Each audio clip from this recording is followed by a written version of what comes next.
But she's so much more than just a member of my staff. She's one of my closest confidants, mentors, and friends. She is truly one of a kind. Jerry is an institution in Westchester County, New York. She knows everybody and everyone knows her name. Everyone knows her as when Jerry gives her word, it's as good as gold. She's an expert in so many important areas of policymaking, and the depth of knowledge she brings to any conversation is as impressive as her ability to make people feel at ease. My staff, most of whom are decades younger, adore her energy and her spirit. Jerry's also one of the kindest people you're ever going to meet. She cares deeply about all of her fellow New Yorkers. But don't let that fool you. She's also tough as nails. Jerry tells it like it is and doesn't pull punches. She's fearless and formidable, and her family calls her the expediter because she gets things done. With Jerry on your side, you know you can't lose. A longtime resident who grew up in New Rochelle, Jerry's first career as a homemaker and a mom, she devoted much of her time to caring also for her aging parents. During that time, she took courses at Columbia University and became a stockbroker to support her ailing father's business. She also volunteered at her daughter Leslie's school, where she served as Edgemont PTA president. In 2000, Jerry was inspired to volunteer for Hillary Clinton's Senate campaign because she admired Hillary's passion for health care. Hillary immediately recognized Jerry's talent and hired her as her Westchester Regional Director when Jerry was already 59 years old. In Jerry's own words, it gave her a whole new meaning to the term late bloomer, and she credits Hillary's young staffers for helping her learn the ropes.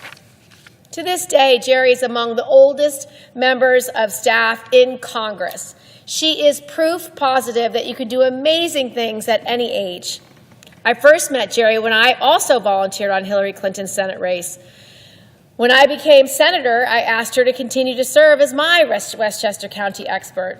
I remember meeting her at the train stop in Westchester early in my Senate tenure and knowing then and there that I would have a friend for life. Since then, Jerry has led our community outreach in Westchester and has become a deeply valued member of our team. She's my go-to expert when it comes to anything related to Indian Point Nuclear Facility. She knows the ins and outs of policymaking and procedure better than most, and she's become an invaluable source for people working on nuclear energy regulation, especially with the Nuclear Regulatory Commission and its Indian Point decommissioning process. But if it's not nuclear policy, it's something just as important, like her leadership on my aging working group, or her work with healthcare and disability advocates. Jerry understands the substance of the work, and she knows how to channel her experiences into bigger causes. But what really sets her apart is that she understands how much relationships matter. Whether you're a neighbor, a CEO, a friend, a high-ranking elected official, Jerry is the first person you turn to. Her instincts are spot on. She connects with people in ways that few others can, and she always brings a human touch to everything she does.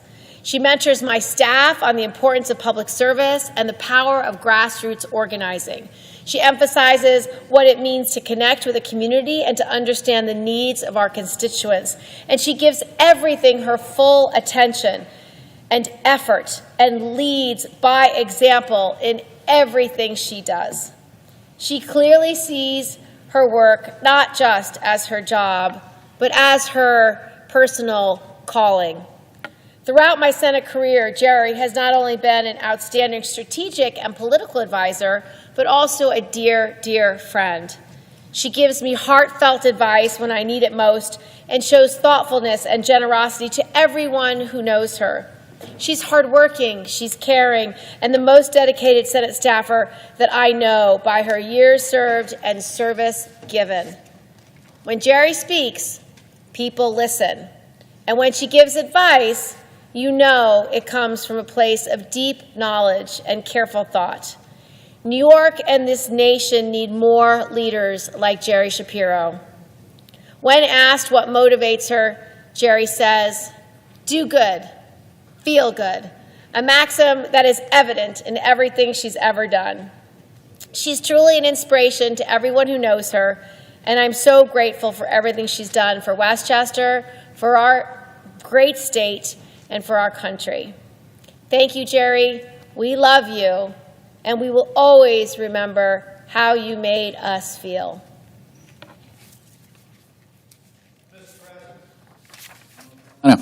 Senator from North Carolina. Thank you, Mr. President. I come here to speak briefly about the status of the peace talks led by the United States and President Trump involving both Ukraine and Putin.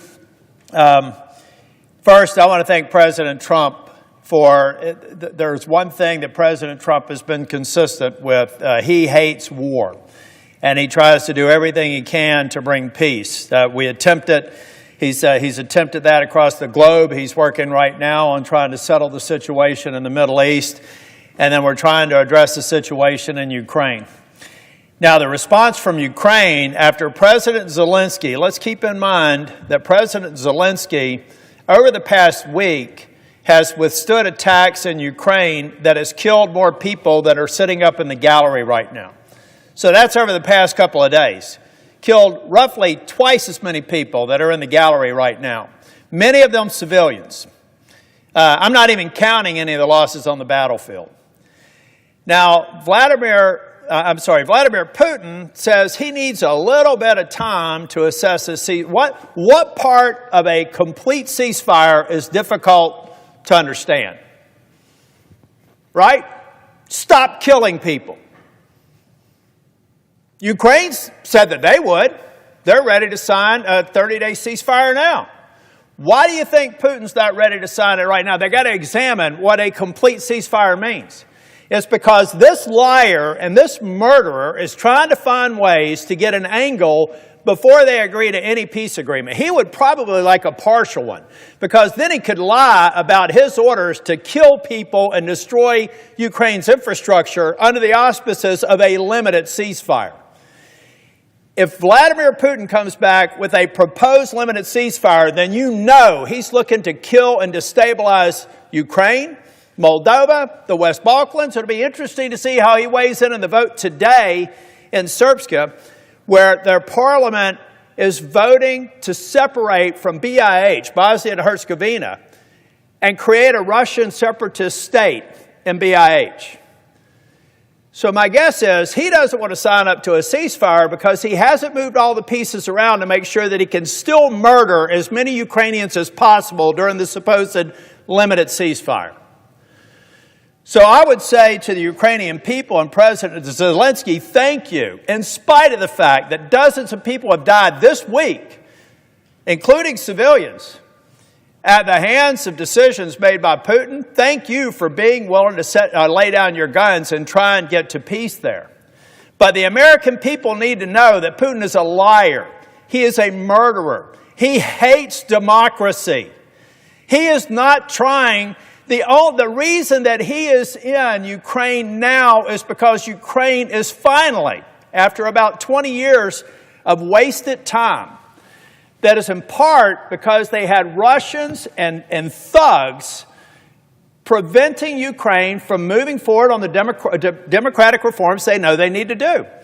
Well, over the past 7 or 8 years, they started taking that seriously, and they're starting to make democratic reforms. They're starting to talk about maybe accession into the EU.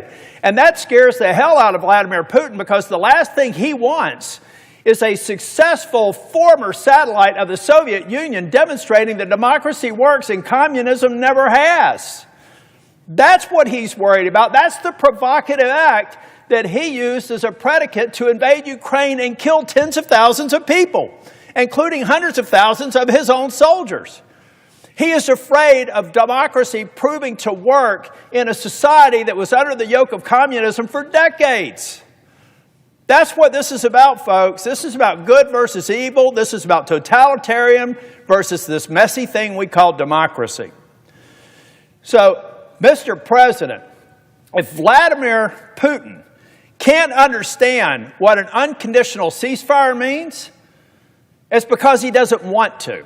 It's because he still wants to find a way to murder and undermine democratic reforms and the people of Ukraine being finally free.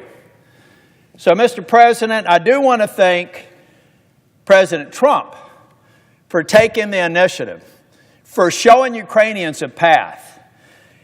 But I also want to make sure that this administration and everybody in America know that Putin will not rest until his vision of communist fiat throughout this world is realized.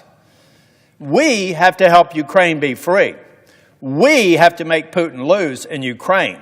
We have to recognize that North Korea, China, Iran are just chafing at the bit to see Putin succeed there, so they can export their brand of terrorism and communism throughout the world.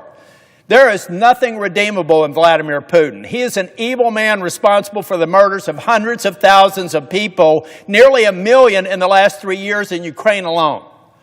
We all need to go in open-eyed and understand that this is the true nature of Vladimir Putin, and he cannot succeed in Ukraine. Thank you, Mr. President.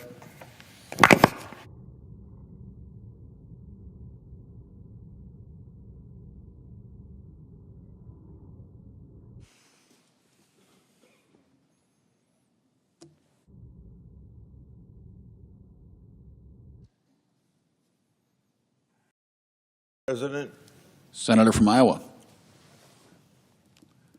2 points, a short one and a long one. The short one is simply this, to remind my colleagues that at the beginning of the year, we get a Senate calendar that says what days we're going to be in session and what days we aren't going to be in session. Between now and the end of the fiscal year, September 30th, we have 16 Fridays that we're supposed to be in session. Will we be in session on those Fridays? We've had a few Friday sessions this year so far, but I'm afraid if we don't count on being a little more devoted to a 5-day work week, those Fridays will slip away from us. I bring that to our attention because we always are complaining because we don't have enough time to do appropriation bills. These extra 16 days that we might not be in session would be a good amount of time to take care of the 12 appropriation bills that we have to do regularly. Now, I always say there's enough work for a senator, an individual senator, to do 7 days a week if he wants to work it. But you can't solve this country's problems if you're only in session 2.5 or 3 days a week. And that's what was the practice of the United States Senate before the Republicans took over. And Republicans are supposed to make a difference, and I think a big difference we can make in the United States Senate is showing that we're running in a business-like way the United States Senate, and that is to get more work done and particularly to do our separate appropriation bills instead of doing one great big 1,000-page appropriation bill just before government's ready to shut down. The second point, and a little longer, is to discuss for my colleagues the disastrous legacy of the Biden-Harris administration's Environmental Protection Agency. Sadly, the recent revelations of wasteful spending by the EPA under the last administration are no surprise. And if you're a Democrat and you get tired of Republicans complaining about something being wrong in the previous administration, hear me out, and I think you'll agree that a lot of things happened at the end of the last administration that are just a violent misuse of taxpayers' money. 2 years ago, I wrote to the Biden EPA about a program called the Greenhouse Gas Reduction Fund. I ask a very simple question: how the EPA planned to administer and oversee the taxpayers' money that was going to be spent by the Greenhouse Gas Reduction Fund. I also expressed doubts about the EPA's handling such a large program, given the agency's lack of oversight of how they expend the taxpayers' money. And as you would expect, I requested its plans to ensure this money would be spent responsibly. Now, these are pretty simple questions that Congress and the taxpayers ought to be given an answer to. In its response to my letters, the Biden EPA gave me lip service about its commitment to the oversight of the spending of the money in the Greenhouse Gas Reduction Fund. The Biden EPA said it would require, quote, rigorous, transparent risk management and accountability measures, end of quote. Now, if they'd actually done that, that's a responsible way of handling the taxpayers' money. But the Biden EPA failed to describe how it would accomplish all of that rigorous transparency and also answer the questions that I asked them to answer. And clearly, then, based upon the Trump administration's recent revelation of fraud, waste, and abuse, EPA's response to me was really, in the end, nothing but lip service. For example, in December of last year, the Biden-Harris administration, near its end, Brent Elfrun, EPA's special advisor for implementation, was actually filmed saying the agency had rushed taxpayer money out the door.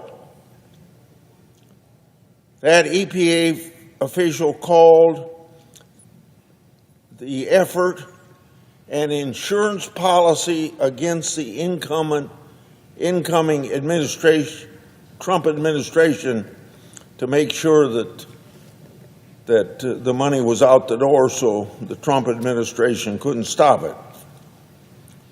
The EPA official also stated, now this is Brent Elfrun, quote, "It's like we're on the Titanic and we're throwing gold bars over the edge," end of quote.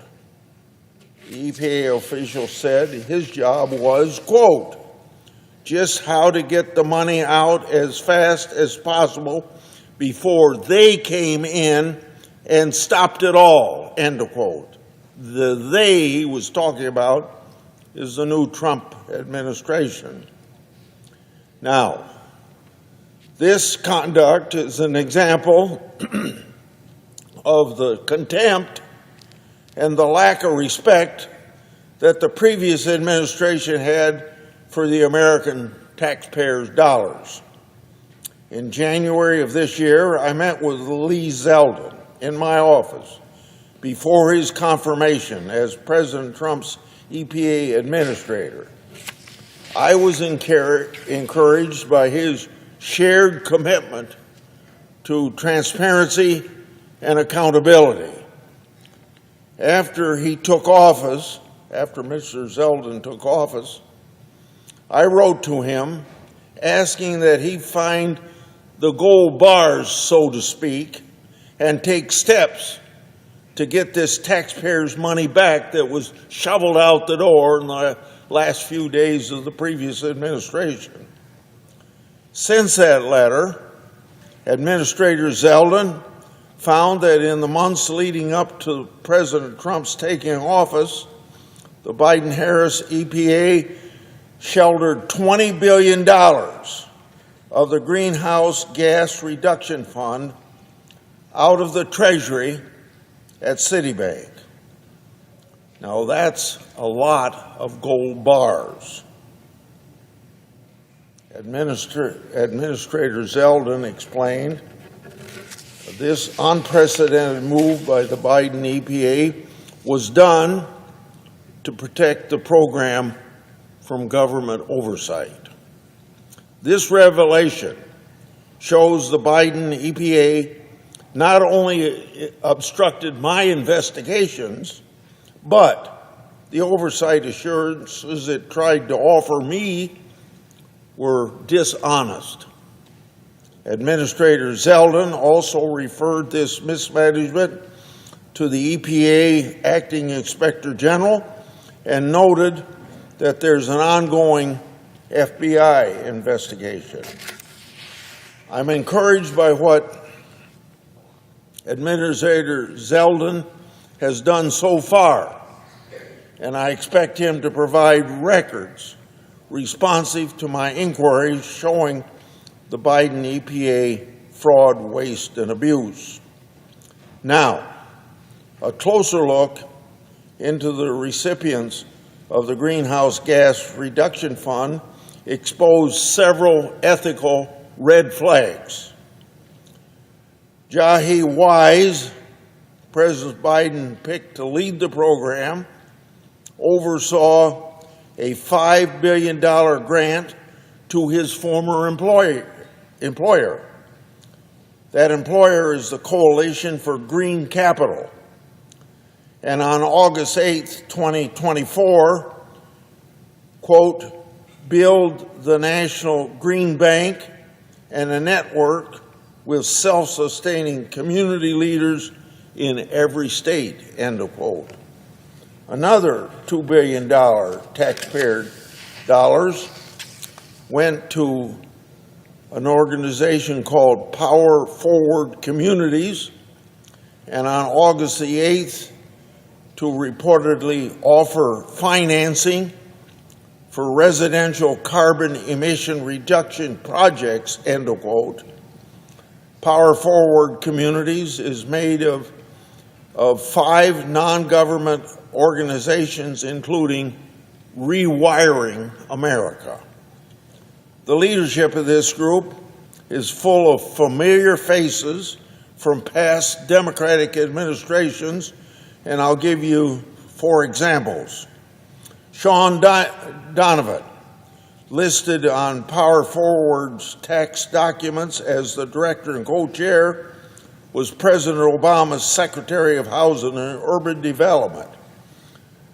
Ari Matuzashek, also listed as a director and co-chair, served as special assistant to President Obama and director of private sector engagement in the Obama White House.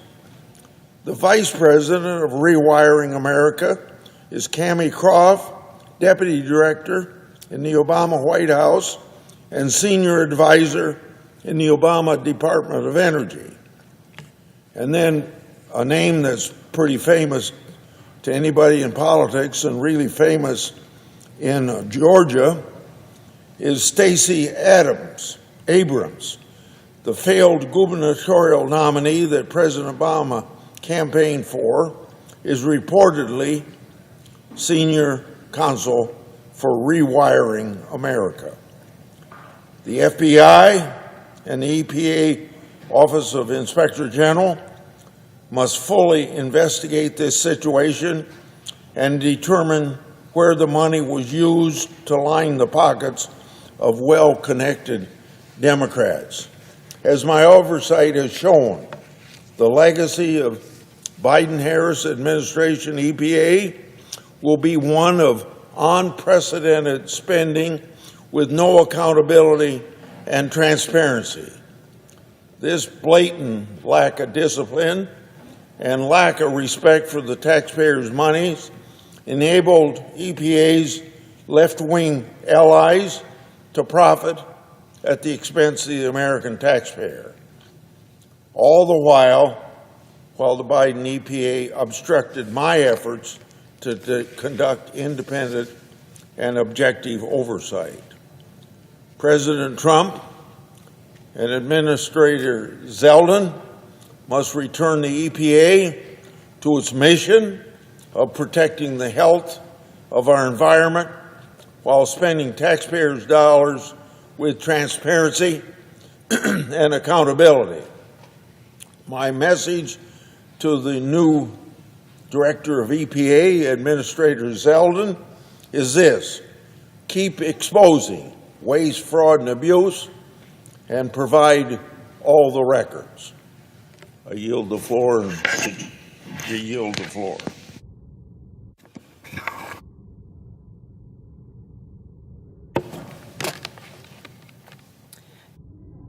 Senator from Alabama. Mr. President, I rise today to talk about something that I have spoken about on this floor before. Last September, an incredible young woman named Lulu Grimmin really came onto the scene with regards to a piece of legislation that we put forth before this body. You see, her life changed forever in July of last year. She's an incredible young woman from Mountain Brook, Alabama. She brought her entire community, her state, and now our nation together. That's because on June 7th of last year, out of the blue, she was attacked by a shark. And her and a friend were looking for sand dollars, and obviously all of this came unexpectedly. What happened next was nothing short of a miracle. The doctors, nurses, EMTs, and everyday people on the beach that day saved Lulu's life. But the real miracle was just beginning. When Lulu woke up from surgery that day and got taken off of her ventilator, her very first words were, "I made it." That has become a mantra. Not just in how she reemerged, but in the way that she has pushed forward. After a long rehabilitation, she came back to Alabama 3 months after the accident. She was determined. When you talk with her parents, they tell you about her aggressiveness when other amputees would come and visit her, and they would tell her how long it took them to walk or to do other things. She would say, "I'm going to do it faster. I'm going to do it better." She was back outclassing golfers there at a driving range not too long after. She refused letting losing an arm or a leg stop her. Just last week, Lulu spoke publicly for the very first time since the shark attack. Her grace, her faith, her strength, her perseverance, it was an inspiration to all of us. Lulu told a crowd that morning that she wakes up ready to conquer the day, every day, and that she is motivated to keep getting better.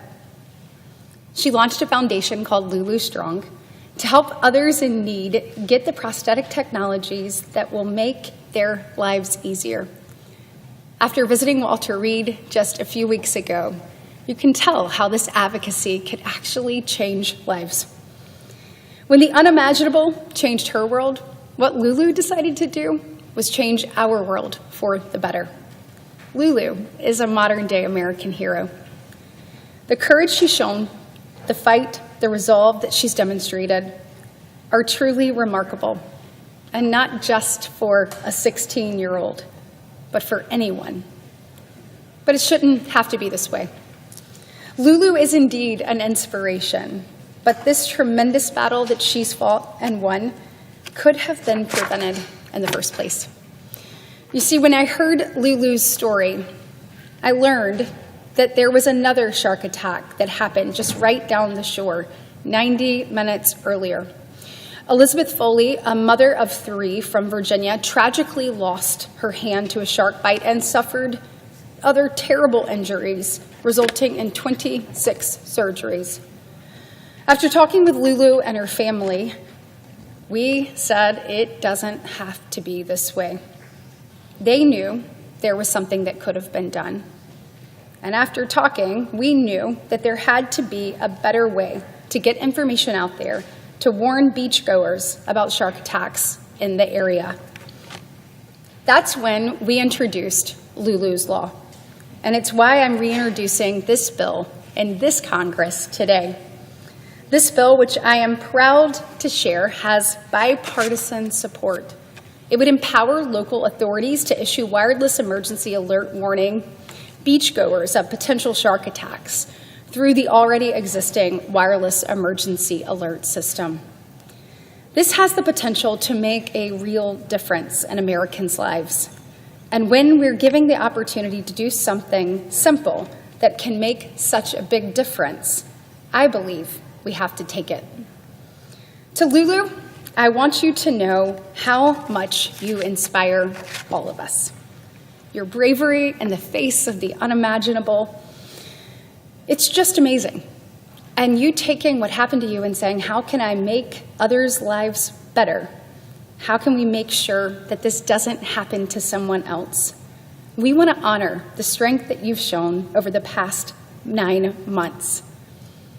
To Lulu's parents, Ann Blair and Joe Gribben, the way you've all rallied our state and our country to support Lulu on her road to recovery is truly unbelievable.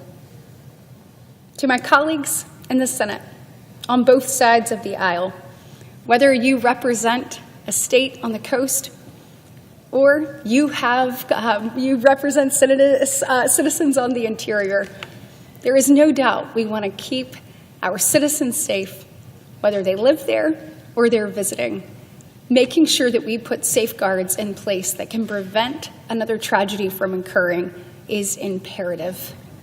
Let's pass this law. Let's celebrate this amazing young woman, and let's prevent this from happening again. Thank you, Mr. President. I yield the floor.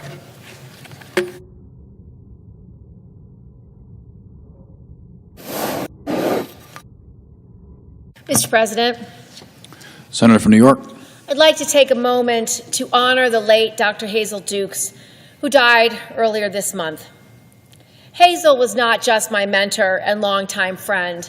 She was an extraordinary advocate for members of the African American community across New York State. When I was first appointed to the Senate, Hazel took me under her wing. She helped me learn how to do my job well and how to serve my constituents effectively. Hazel was a wise and generous soul. She was a trailblazer in the civil rights movement and the longstanding president of New York's NAACP. She fought housing discrimination on Long Island and was a tireless advocate for equal education opportunities. Hazel's leadership shaped the NAACP, and she inspired future generations nationwide. Hazel was truly a treasure, and I was devastated to learn of her passing.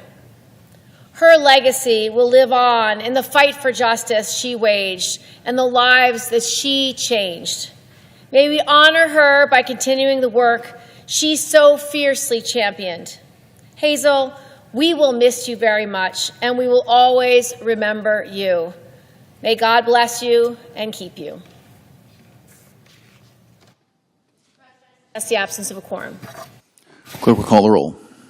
Ms. Also-Brooks.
think so. I gotta do a UC too.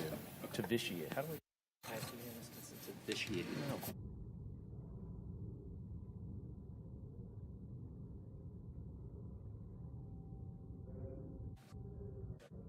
I ask unanimous consent to suspend the quorum call. Without objection.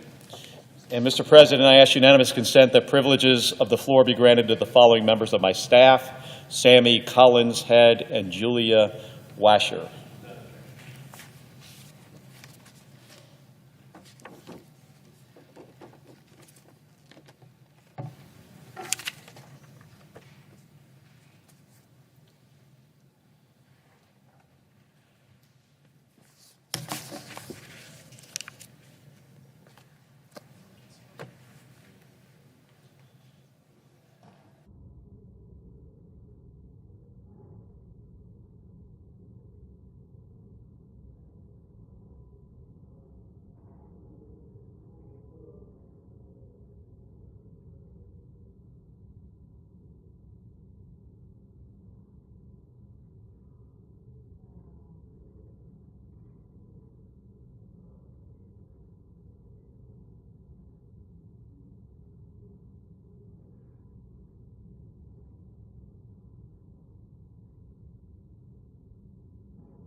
Senator from Arizona. Mr. President, I returned Sunday night from 2 days in Ukraine. It was my third trip since the war began, and it came at a perilous and difficult time. A week earlier, President Trump had blown up a meeting with President Zelensky, starting an argument in front of cameras that made the United States look like a weak bully. He gave away two of Ukraine's primary goals: regaining their territory and becoming a member of NATO. The result is a weakened hand in negotiations with Russia. And President Trump also cut off security and intelligence to Ukraine, leaving them blind and at risk of losing ground. So I made a decision to travel to Ukraine to show my support for the Ukrainian people and to bring back information, what I would learn on the ground about how these policy changes were going to impact the war. What I saw showed me just why we cannot give up on the Ukrainian people and why it's important to our security to keep Putin from winning. Of course, the Ukrainians want this war to end. They want it to end more than anybody else.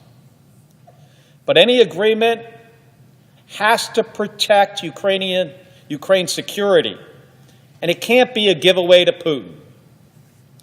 This war started with what Putin thought would be a 3-day operation to take Kyiv and then control all of Ukraine. Now, we are 3 years later, and that hasn't happened. The Ukrainian people, with security and intelligence assistance from us and from our allies, have been fighting for every inch of their homeland. They've endured constant missile barrages on cities and hospitals.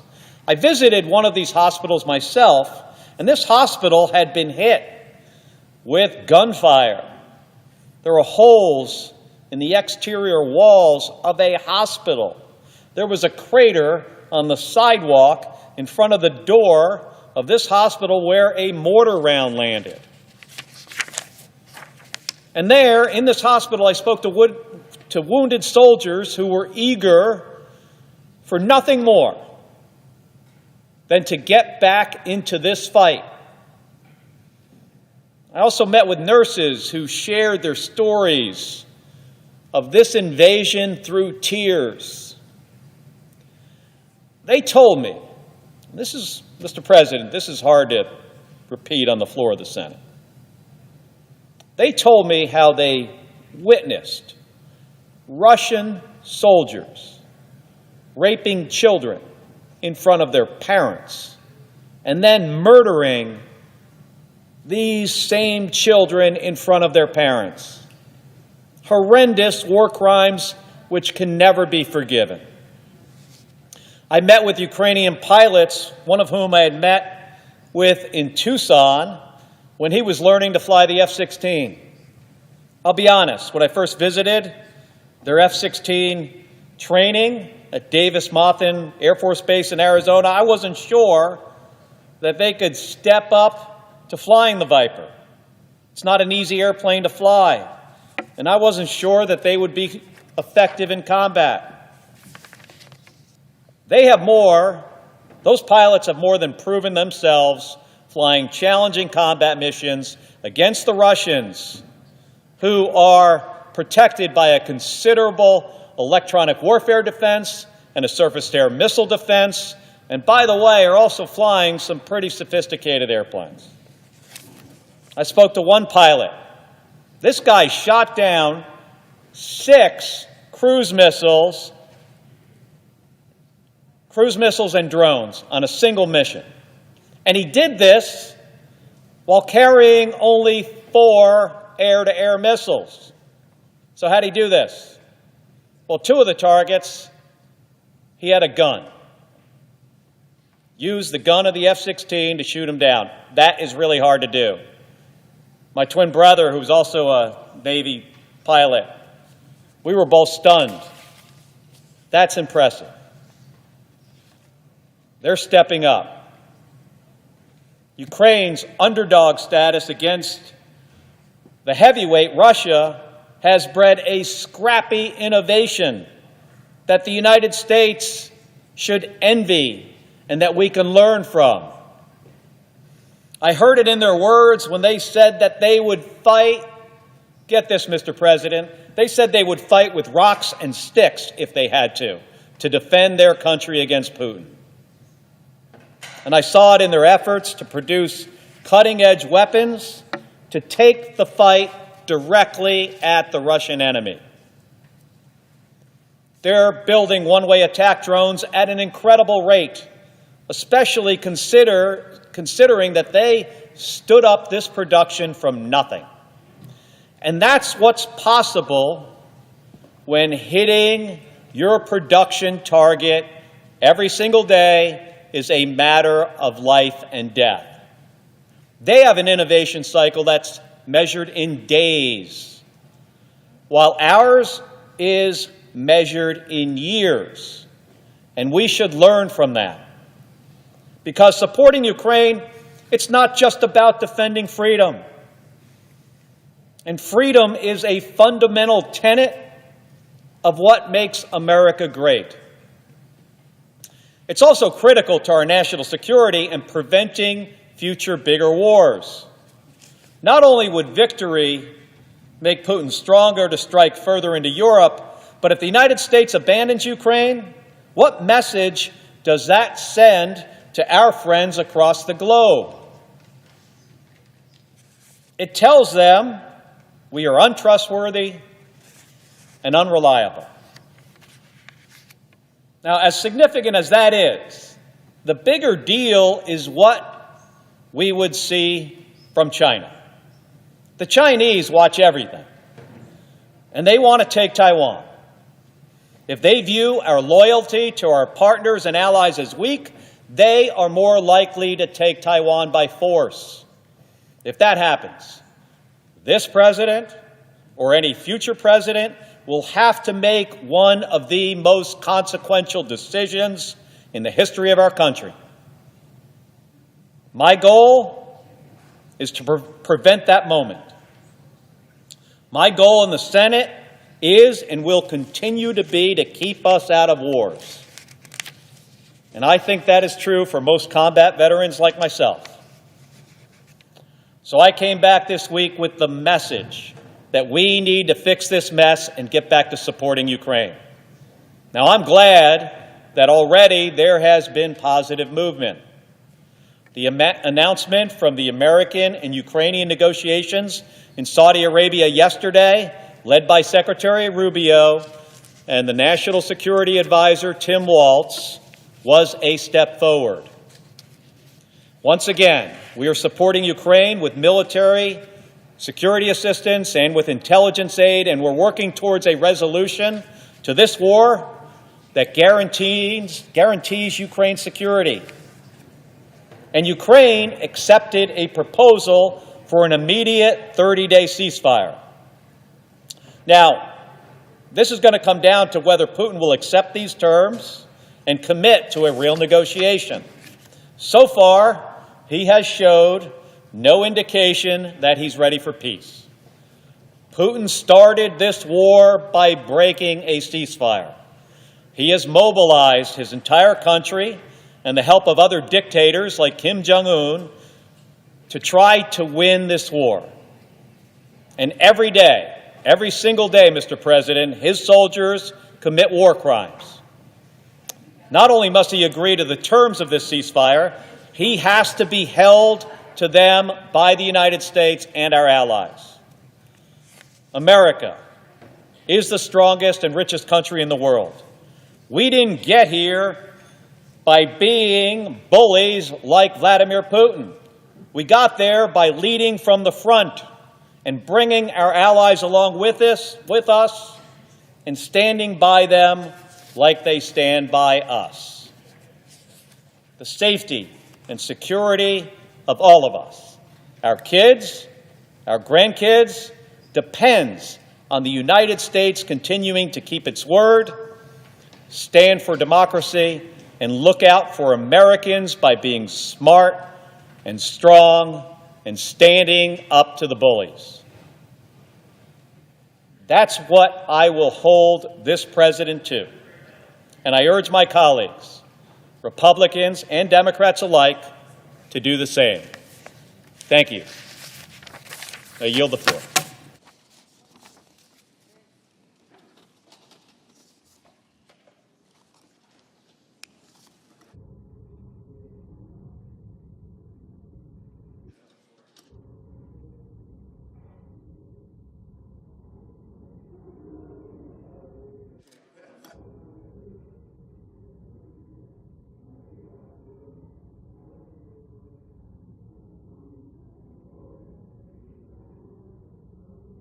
Under the previous order, the question is on the nomination. Is there a sufficient second? There appears to be. The clerk will call the roll. Ms. Alsobrooks, Ms. Baldwin, Mr. Banks, Mr. Barrasso, Mr. Tillis. Got you.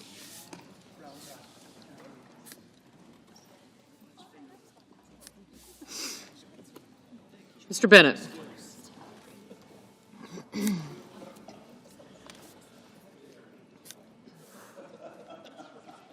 Mrs. Blackburn, Mr. Blumenthal, Ms. Blunt Rochester,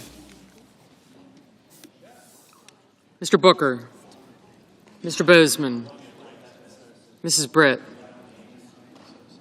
Thank you. Mr. Budd, Ms. Cantwell, Mrs. Capito, Mr. Cassidy, Ms. Collins, Mr. Coons, Mr. Cornyn, Ms. Cortez Masto,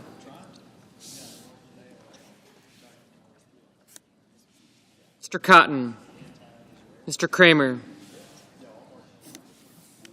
Mr. Crapo, Mr. Cruz, Mr. Curtis, Mr. Daines, Ms. Duckworth, Mr. Durbin, Ms. Ernst, Mr. Fetterman, Mrs. Fisher,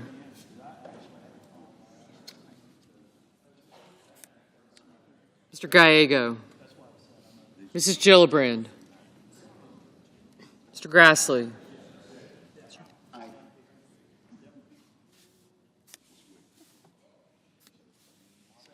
Mr. Haggerty, Ms. Hassan, Mr. Hawley, Mr. Heinrich, Mr. Hickenlooper, Ms. Hirono, Mr. Hoven, Mr. Husted, Mrs. Hyde-Smith, Mr. Johnson,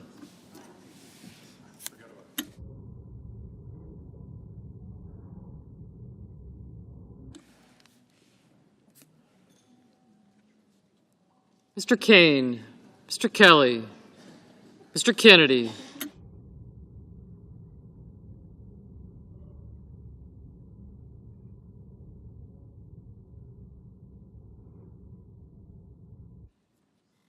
Mr. Kennedy, Mr. Kim, Mr. King, Ms. Klobuchar, Mr. Langford, Mr. Lee, Mr. Lujan, Ms. Lummis, Mr. Markey, Mr. Marshall, Mr. McConnell, Mr. McCormick, Mr. Merkley, Mrs. Moody, Mr. Moran, Mr. Marino, Mr. Mullen, Ms. Murkowski, Mr. Murphy, Mrs. Murray, Mr. Ossoff, Mr. Padilla, Mr. Paul, Mr. Peters, Mr. Reed, Mr. Ricketts, Mr. Risch, Ms. Rosen, Mr. Rounds, Mr. Sanders, Mr. Schatz, Mr. Schiff, Mr. Schmidt, Mr. Schumer, Mr. Scott of Florida, Mr. Scott of South Carolina, Mrs. Shaheen,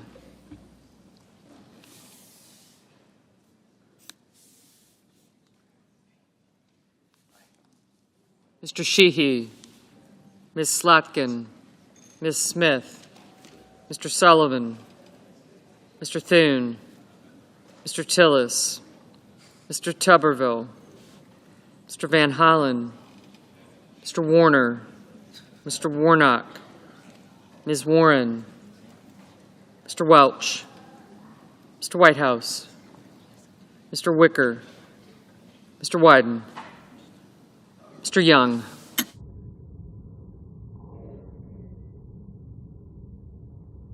Senators voting in the affirmative: Banks, Barrasso, Blackburn, Cassidy, Cornyn, Cotton, Cruz, Daines, Haggerty, Hoven, Johnson, Langford, Lee, Marshall, Marino, Murkowski, Rounds, Sullivan, Tillis, Tuberville, and Wicker. Mr. Crapo. Aye. Mr. Graham. Aye. Mr. Scott of Florida. Aye. Ms. Lummis. Aye. Senators voting in the negative: Kane and Kelly.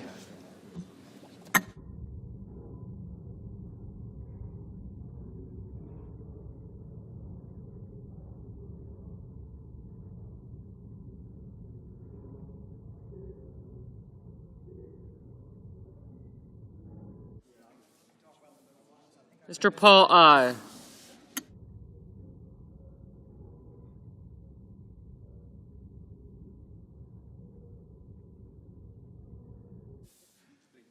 Mrs. Fisher, aye.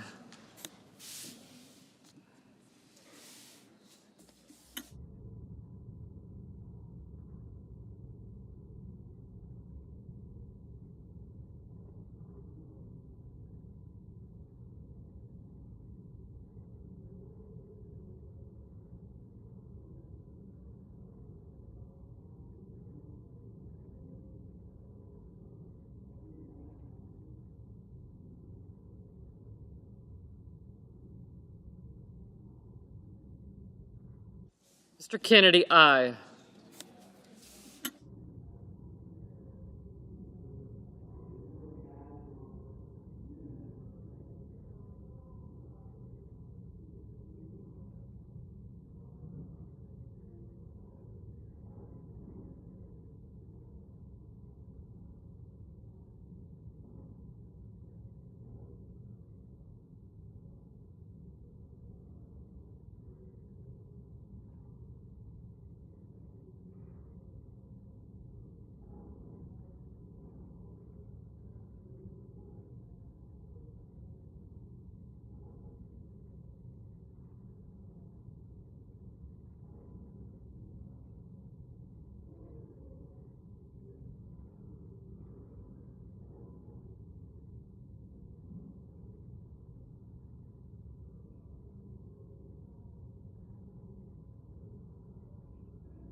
Mr. Schmidt, aye.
Ms. Ernst, aye.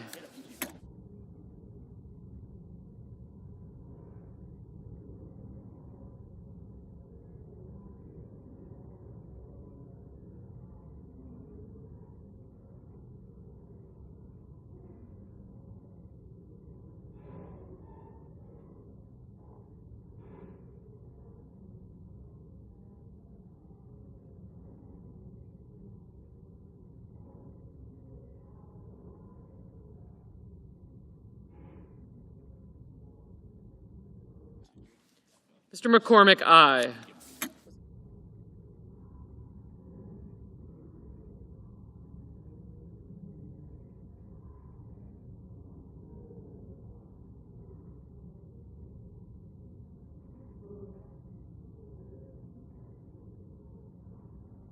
Mr. Kramer, aye.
Mr. Husted, aye.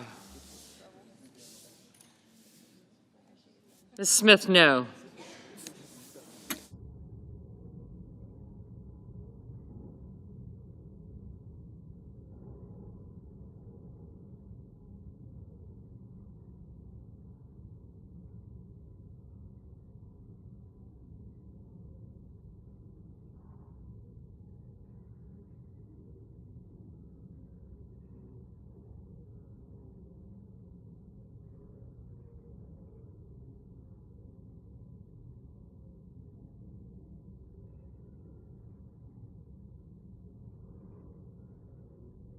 Ms. Warren, no.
Mr. Markey, no.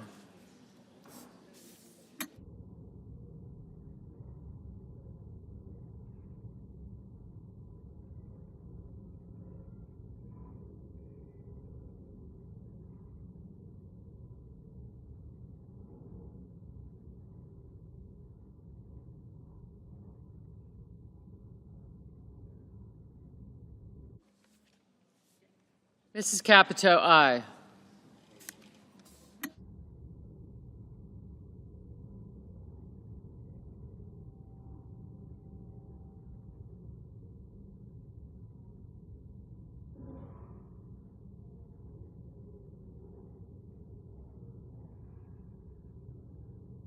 Mr. Budd, aye.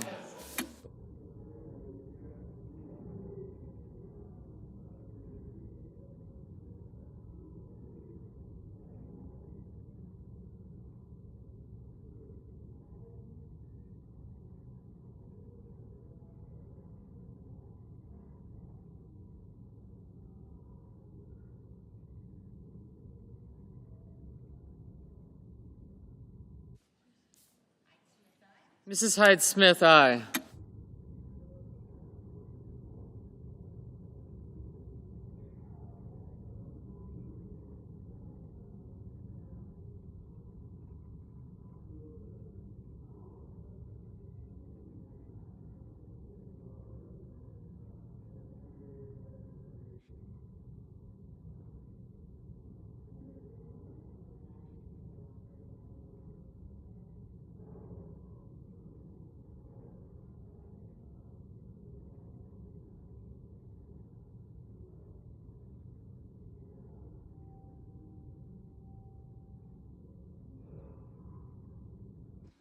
Mrs. Moody, aye.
Ms. Collins, aye.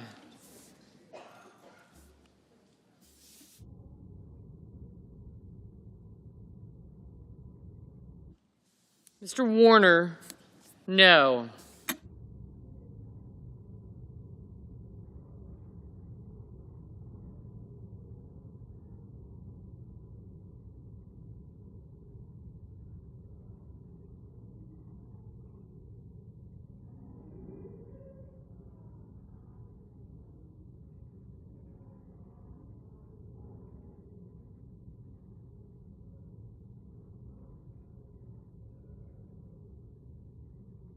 Mr. Merkley, no.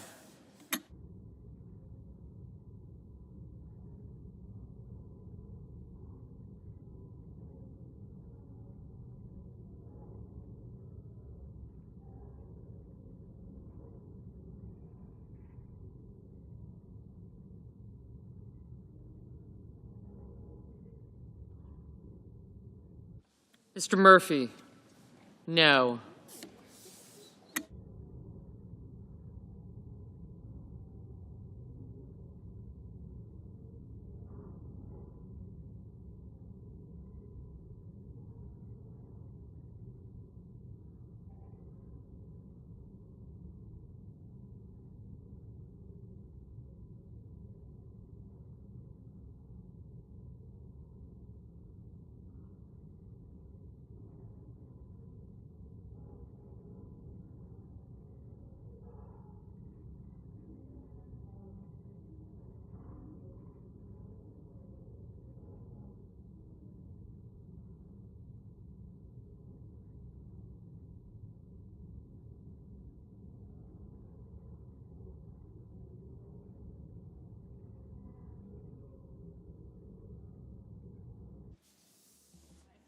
Mr. Sheehy, aye.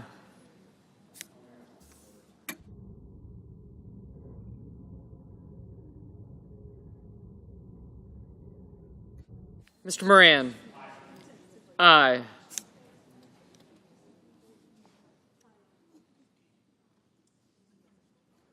Mr. Thune, aye.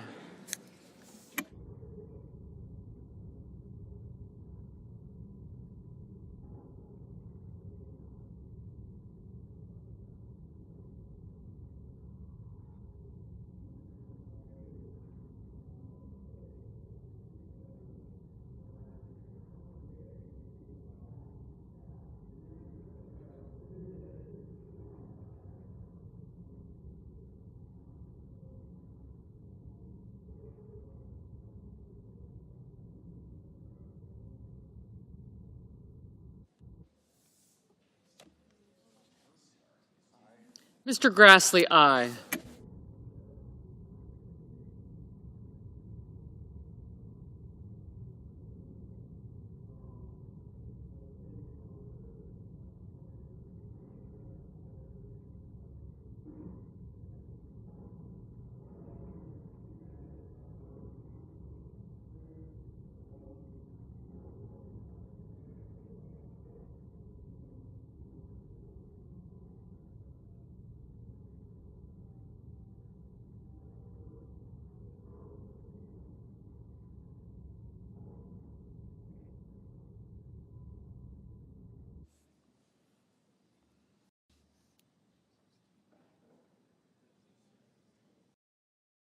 Mr. Hickenlooper?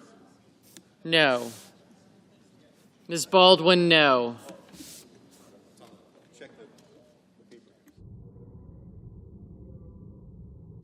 Mr. Gallego? No. Mr. Lujan? No. Thanks. Mr. Padilla? No. Mr. Coons? No. Mr. Blumenthal? No. Mr. Kim? No. Ms. Alsobrooks? Ms. Alsobrooks, no. Ms. Blunt Rochester? No. Mr. Peters? No. Mr. Wyden? No. Ms. Hassan? No. Mrs. Murray? No. Ms. Slotkin? No. Mr. Schatz? No. Mr. Schiff? No. Ms. Cortez Masto? No. Mr. Heinrich? No. I got you. Mr. Durbin? No. Mr. Welch? No. Mr. Ossoff? No. Ms. Cantwell? No. Ms. Rosen? No. Mr. Sanders? No. Mr. Whitehouse? No. Mr. Van Hollen? No. Mr. McConnell? Aye. Mrs. Shaheen? No. Mrs. Gillibrand? No. Mr. Warnock? No. Mr. Bennett? No.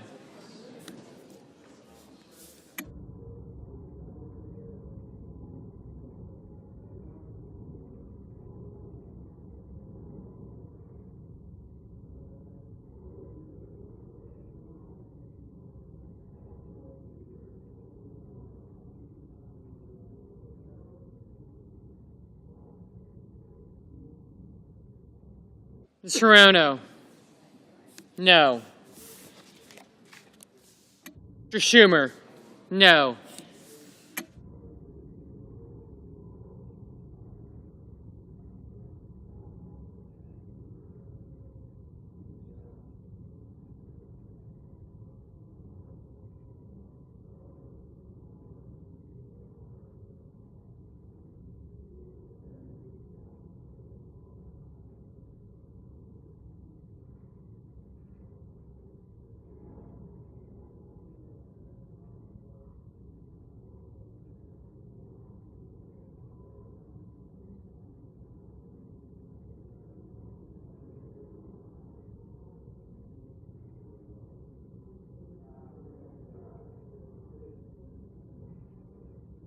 Mr. Rishai?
Ms. Klobuchar?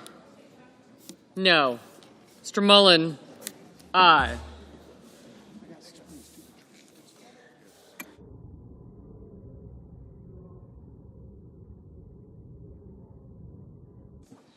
Mr. Bozeman, aye.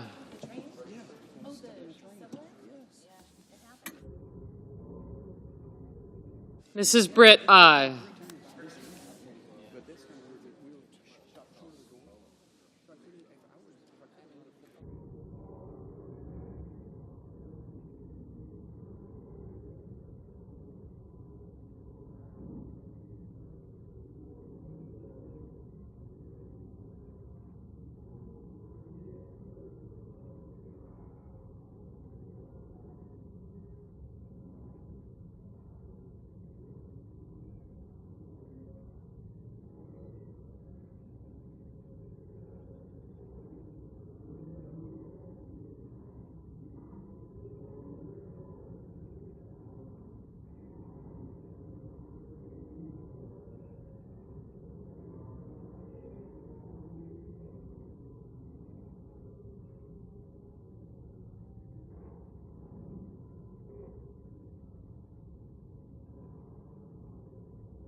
Mr. Scott of South Carolina, aye.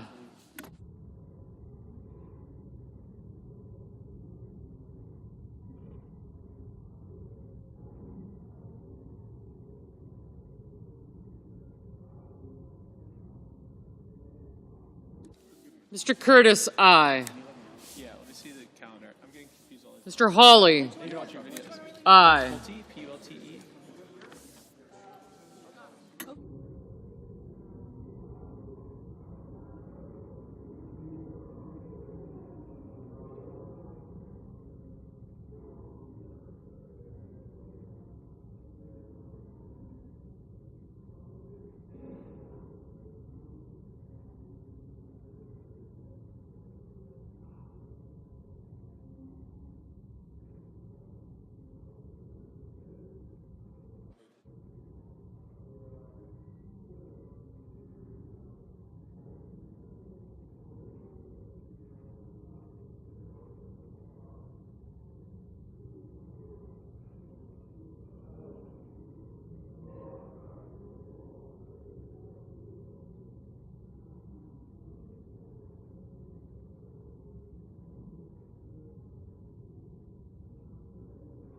Mr. King, no.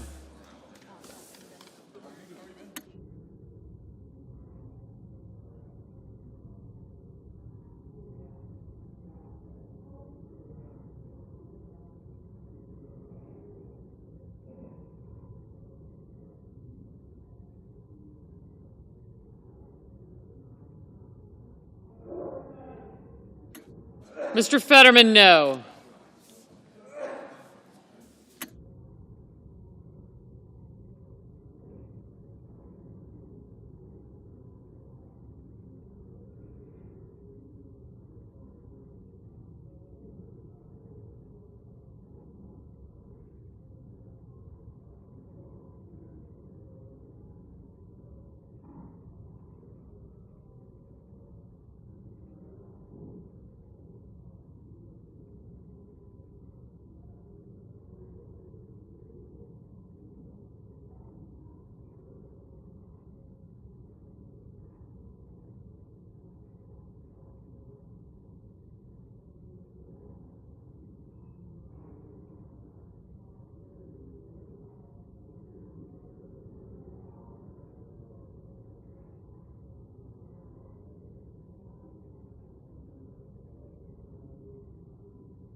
Mr. Reed, no.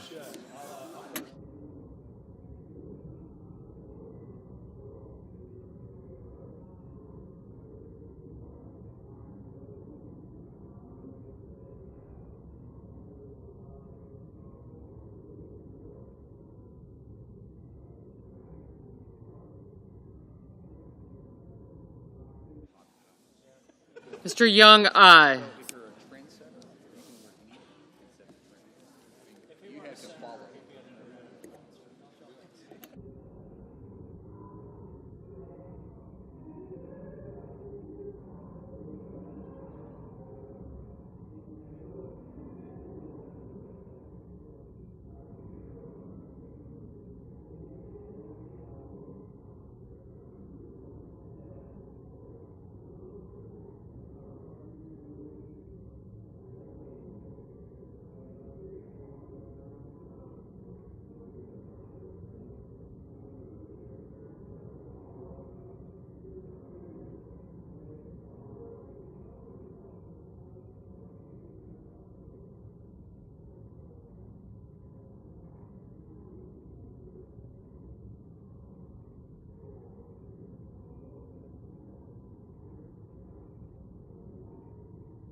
Mr. Booker, no.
Mr. Ricketts, aye.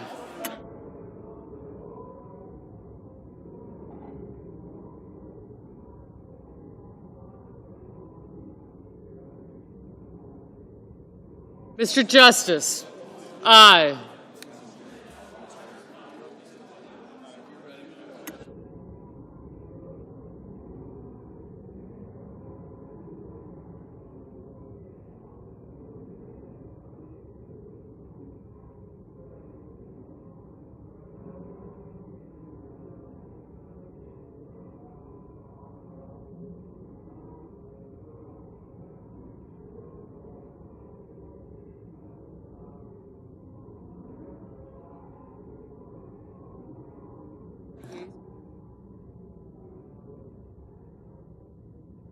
On this vote, the yeas are 53, the nays are 46, and the nomination is confirmed. Thank you.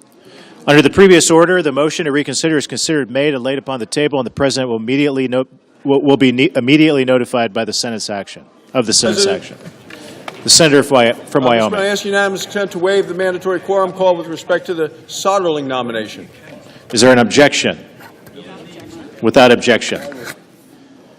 The clerk will report the motion to invoke cloture. Cloture motion. We, the undersigned senators, in accordance with the provisions of Rule 22 of the Standing Rules of the Senate, do hereby move to bring to a close debate on the nomination of Keith Sonderling of Florida to be Deputy Secretary of Labor, signed by 17 senators. By unanimous consent, the mandatory quorum call has been waived. The question is it the sense of the Senate that debate on the nomination of Keith Sonderling of Florida to be Deputy Secretary of Labor shall be brought to a close? The yeas and nays are mandatory under the rule. The clerk will call the roll. Ms. Alsobrooks. Thanks. Thank you.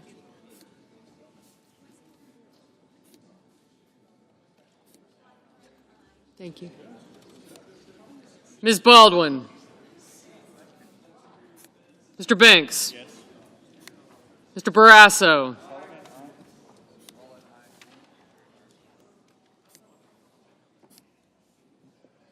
Thank you. Thank you. Sir, thank you. Thank you. Thank you.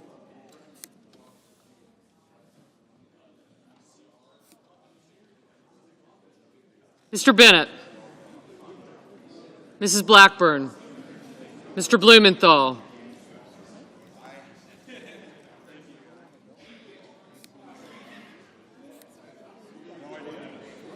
Ms. Blunt Rochester.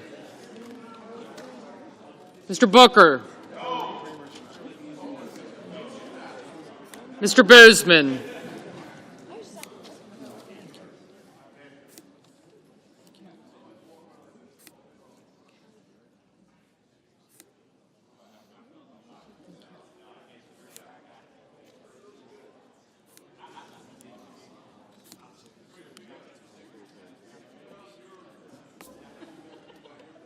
Mrs. Britt.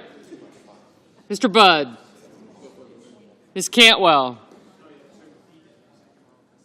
Mrs. Capito. Thank you. Mr. Cassidy. Ms. Collins. Thank you.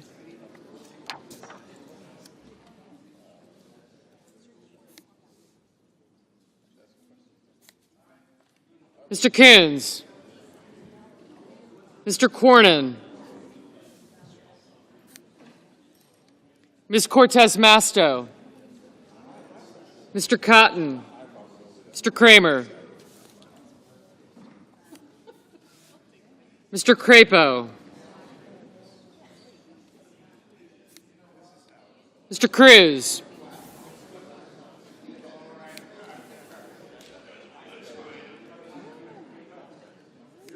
Thank you.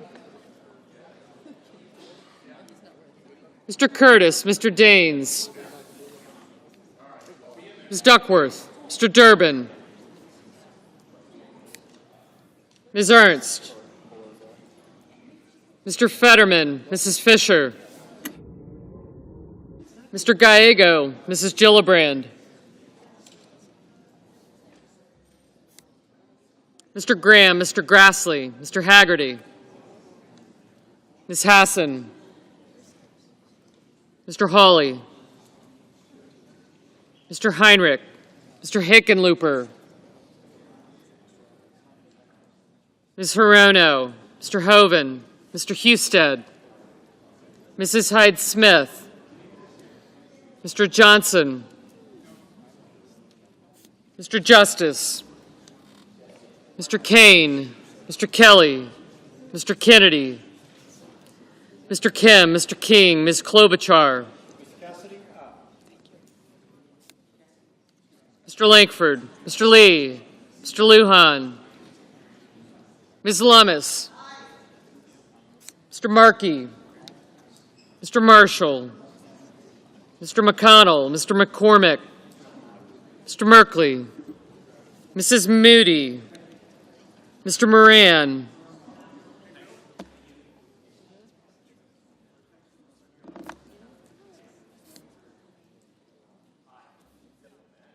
Mr. Marino, Mr. Mullen,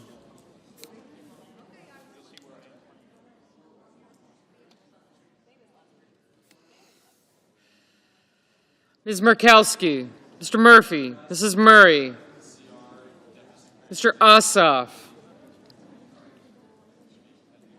Mr. Padilla, Mr. Paul, Mr. Peters, Mr. Reed, Mr. Ricketts, Mr. Risch, Ms. Rosen, Mr. Rounds, Mr. Sanders, Mr. Schatz, Mr. Schiff, Mr. Schmidt, Mr. Schumer, Mr. Scott of Florida, Mr. Scott of South Carolina, Mrs. Shaheen, Mr. Sheehy, Ms. Slotkin, Ms. Smith, Mr. Sullivan, Mr. Thune, Mr. Tillis, Mr. Tuberville, Mr. Van Hollen, Mr. Warner, Mr. Warnock, Ms. Warren, Mr. Welch, Mr. Whitehouse, Mr. Wicker, Mr. Wyden, Mr. Young,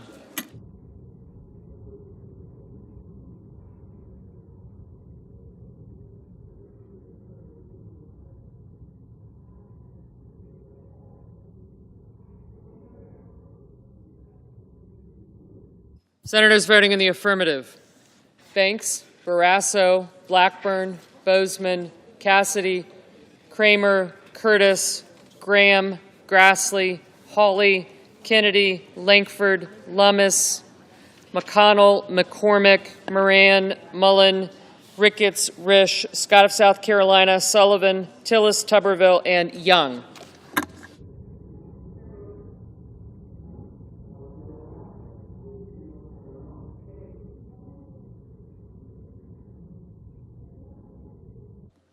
Senators voting in the negative: Also Brooks, Blumenthal, Blunt Rochester, Booker, Cantwell, Durbin, Fetterman, Gallego, Heinrich, Hirono, Kane, Kim, King, Lujan, Murray, Ossoff, Reed, Rosen, Slotkin, Smith, Warnock, and Wyden.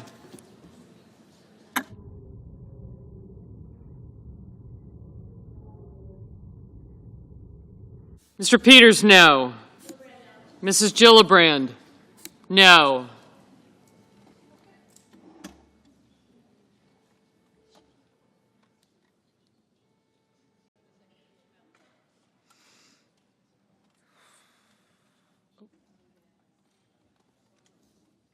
Ms. Cortez Masto, no.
Mr. Hagerty, aye.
Yes, I Mr. am. Thune, Mr. Thune, aye. Right.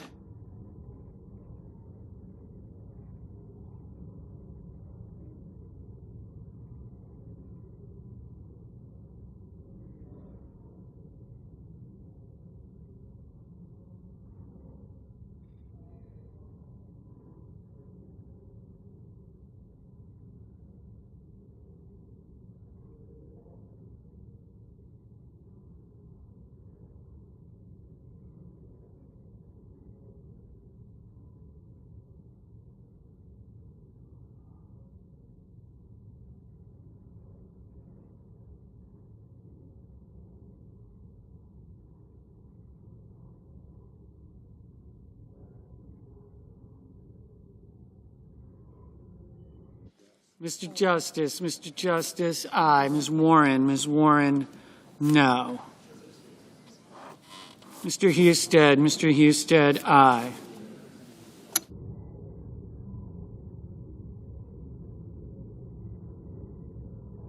Mrs. Capito, aye.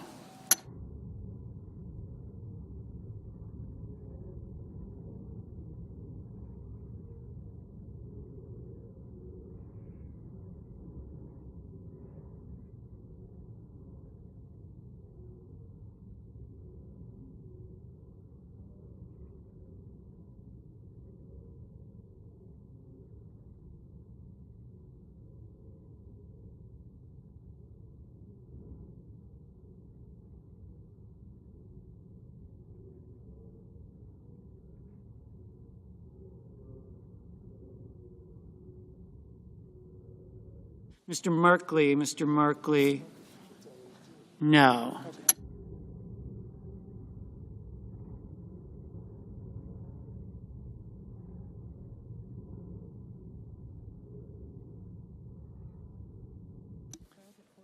Mr. Daines, aye.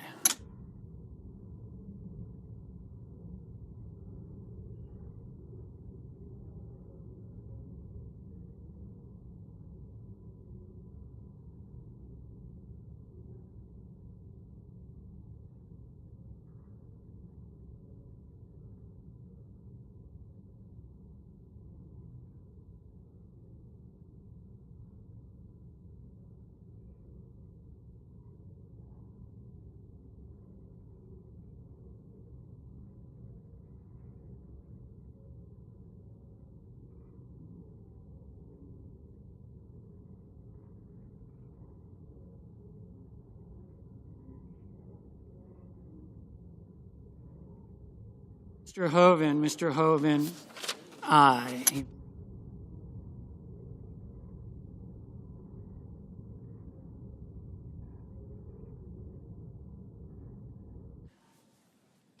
Mr. Crapo, aye.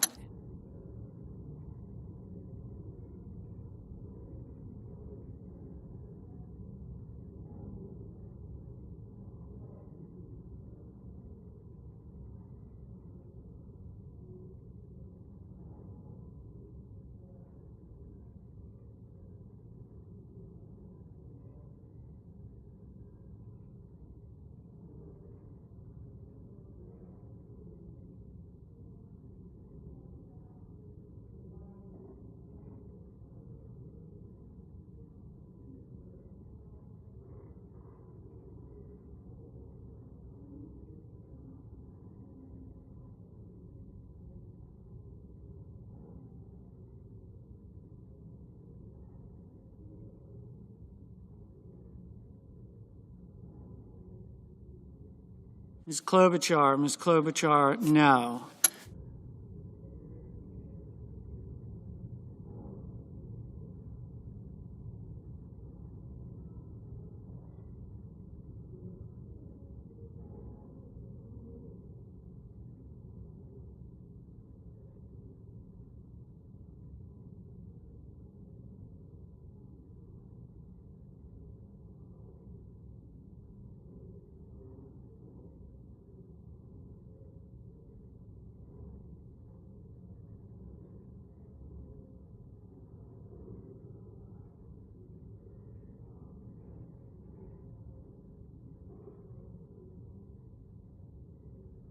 Mr. Paul, aye.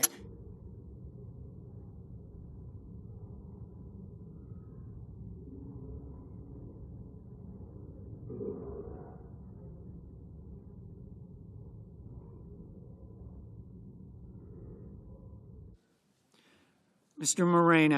Moreno, aye.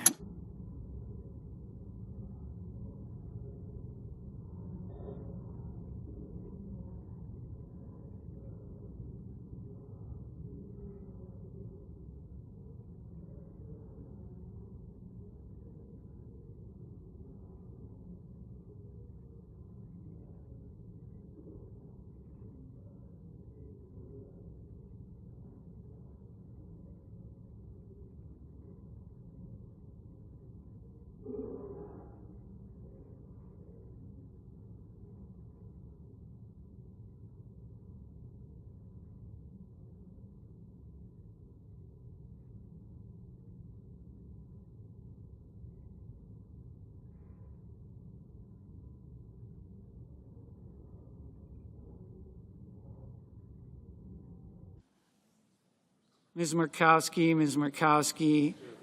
aye.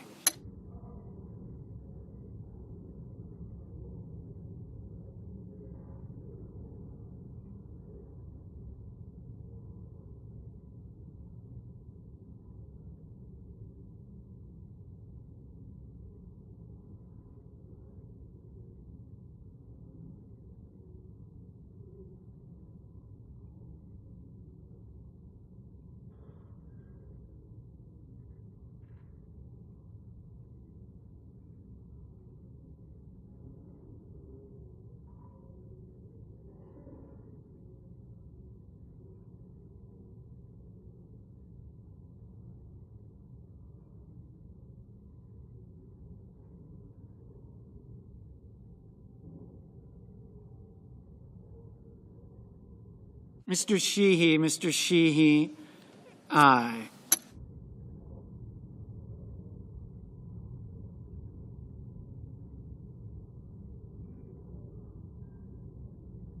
Mr. Lee, aye.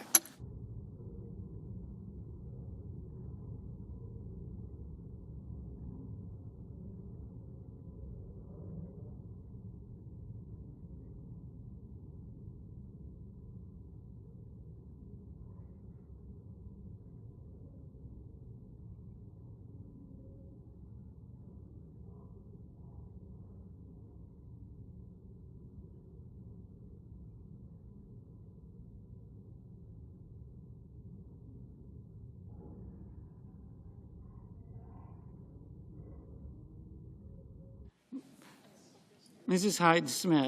Hyde Smith, aye.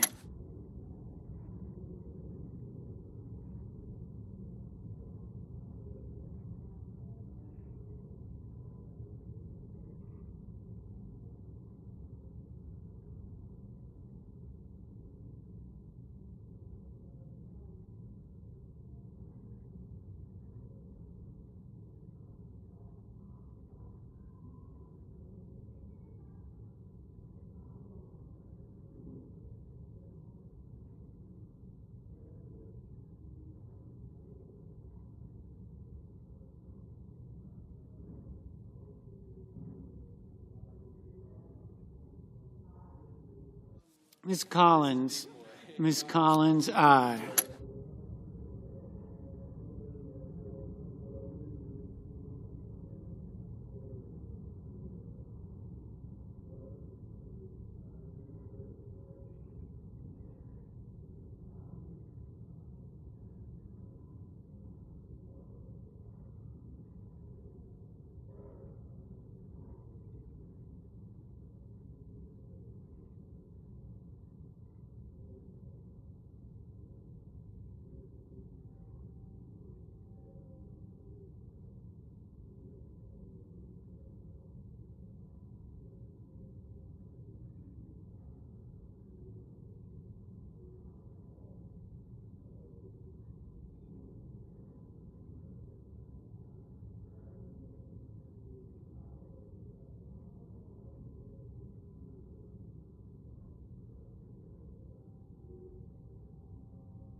Mr. Welch, no.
Mr.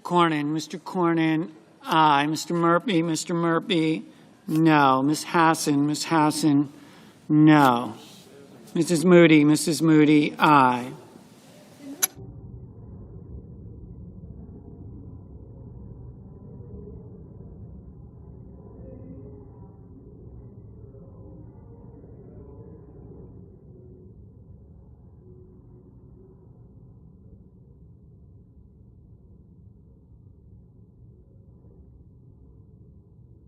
Mrs.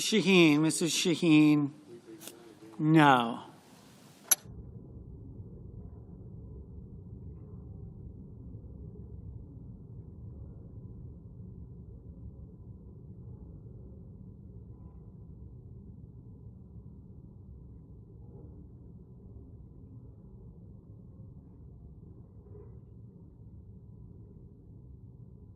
Mr. Cotton, aye.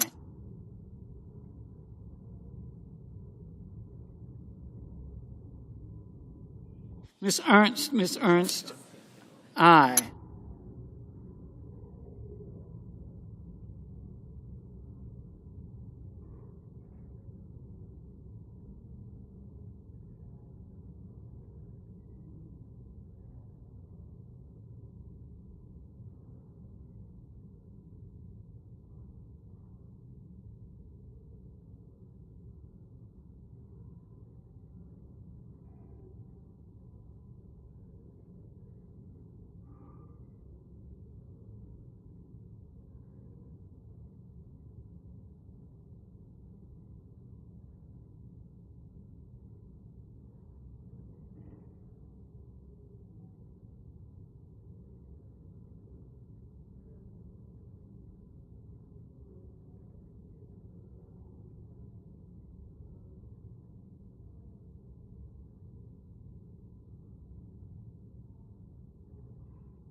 Mr. Kelly, no.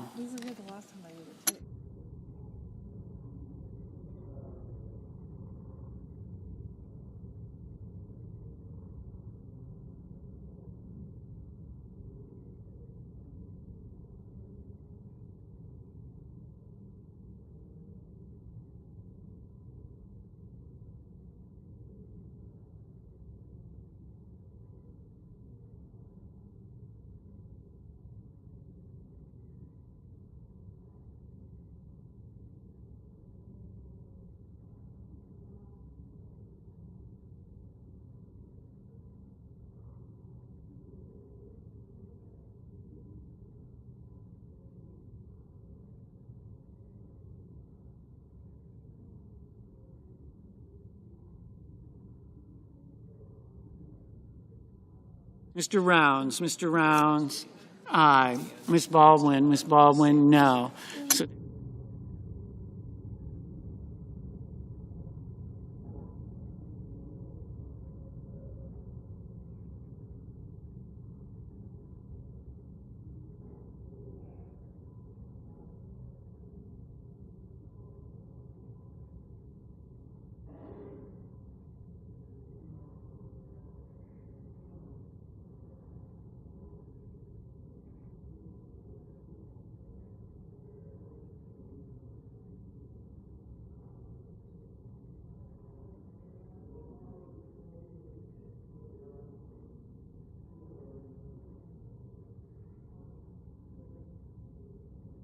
Mr. Wicker, aye.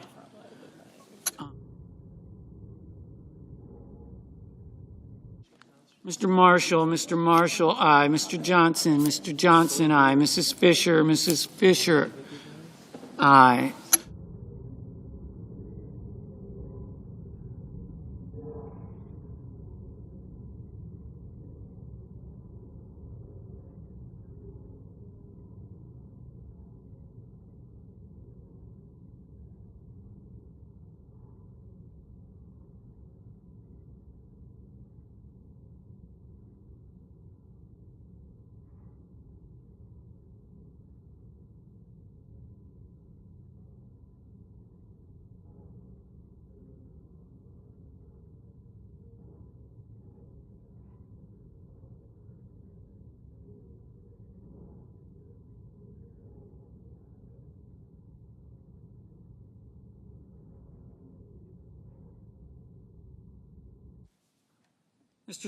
Mr. Scott of Florida, aye.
Mr. Markey, no.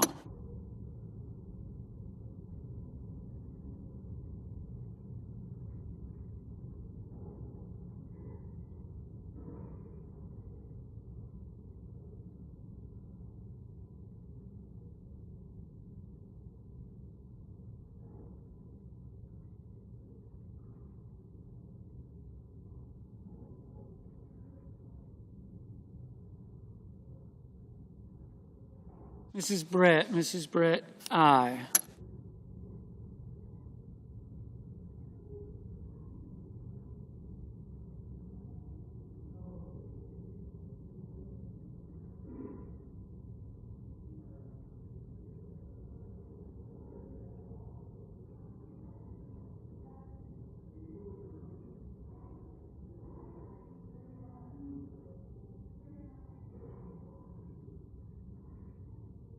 Mr.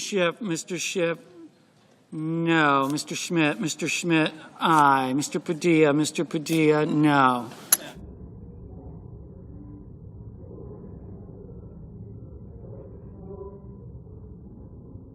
Mr. Schatz, no. Mr. Budd, aye.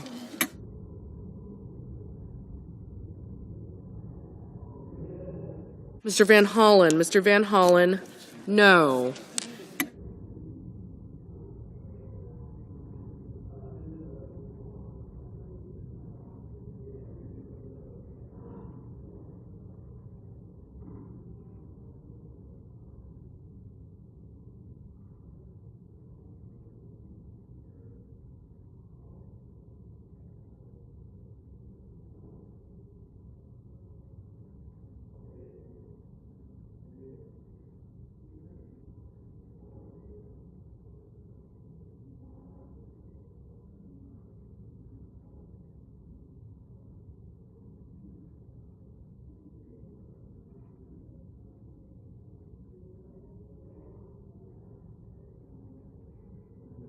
Mr. Coons, no.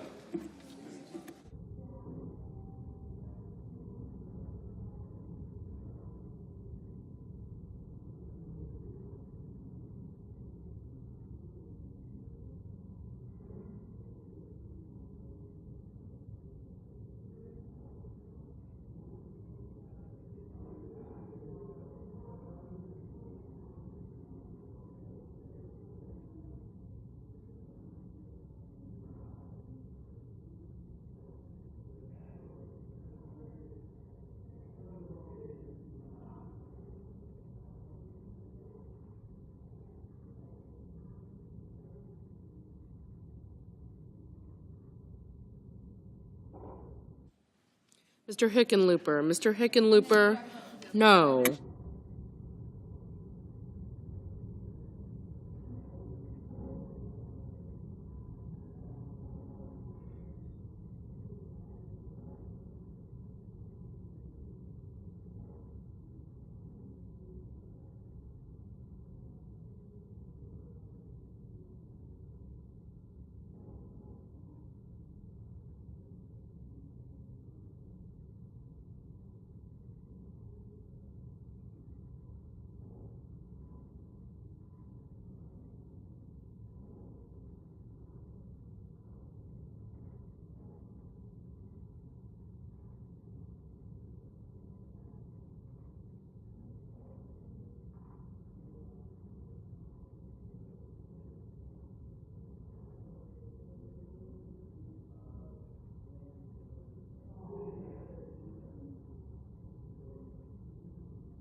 Mr. Cruz, aye.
Mr. Warner, Mr. Warner, no.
Mr. Bennett, no.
Mr. Whitehouse. Mr. Whitehouse.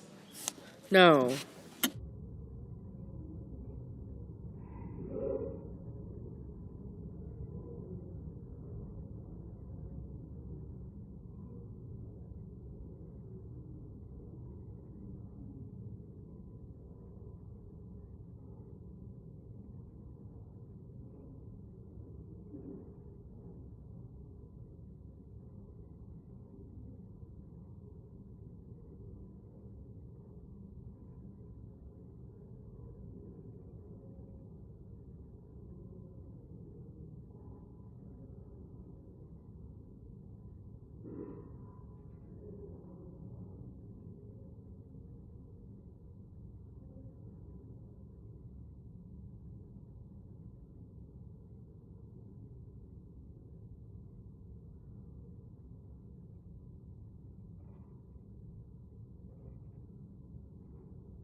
Mr. Schumer. Mr. Schumer.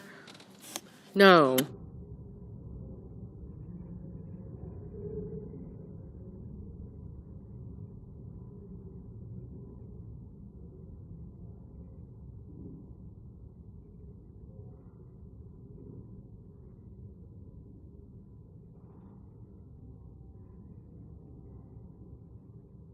On this vote, the ayes are 53, the nays are 45. The motion is agreed to. The clerk will report the nomination. The Democratic leader. Nomination. Department of Labor, Keith Soderling of Florida to be Deputy Secretary. Mr. President, The Democratic leader. funding the government should be a bipartisan effort, but Republicans chose a partisan path, drafting their continuing resolution without any input from congressional Democrats. Because of that, Republicans do not have the votes in the Senate to invoke cloture on the House CR. Our caucus is unified on a clean April 11th CR that will keep the government open and give Congress time to negotiate bipartisan legislation that can pass. We should vote on that.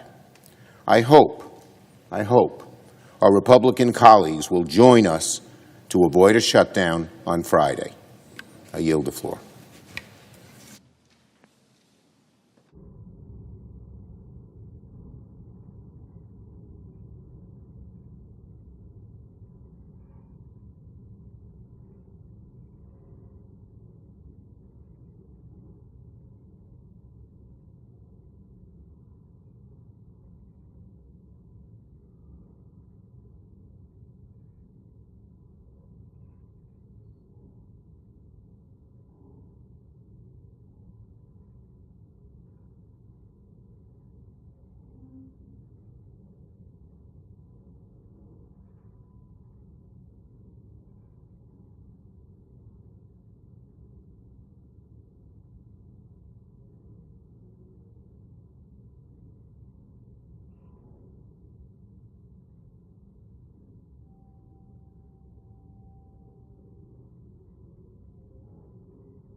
President, are we in quorum call?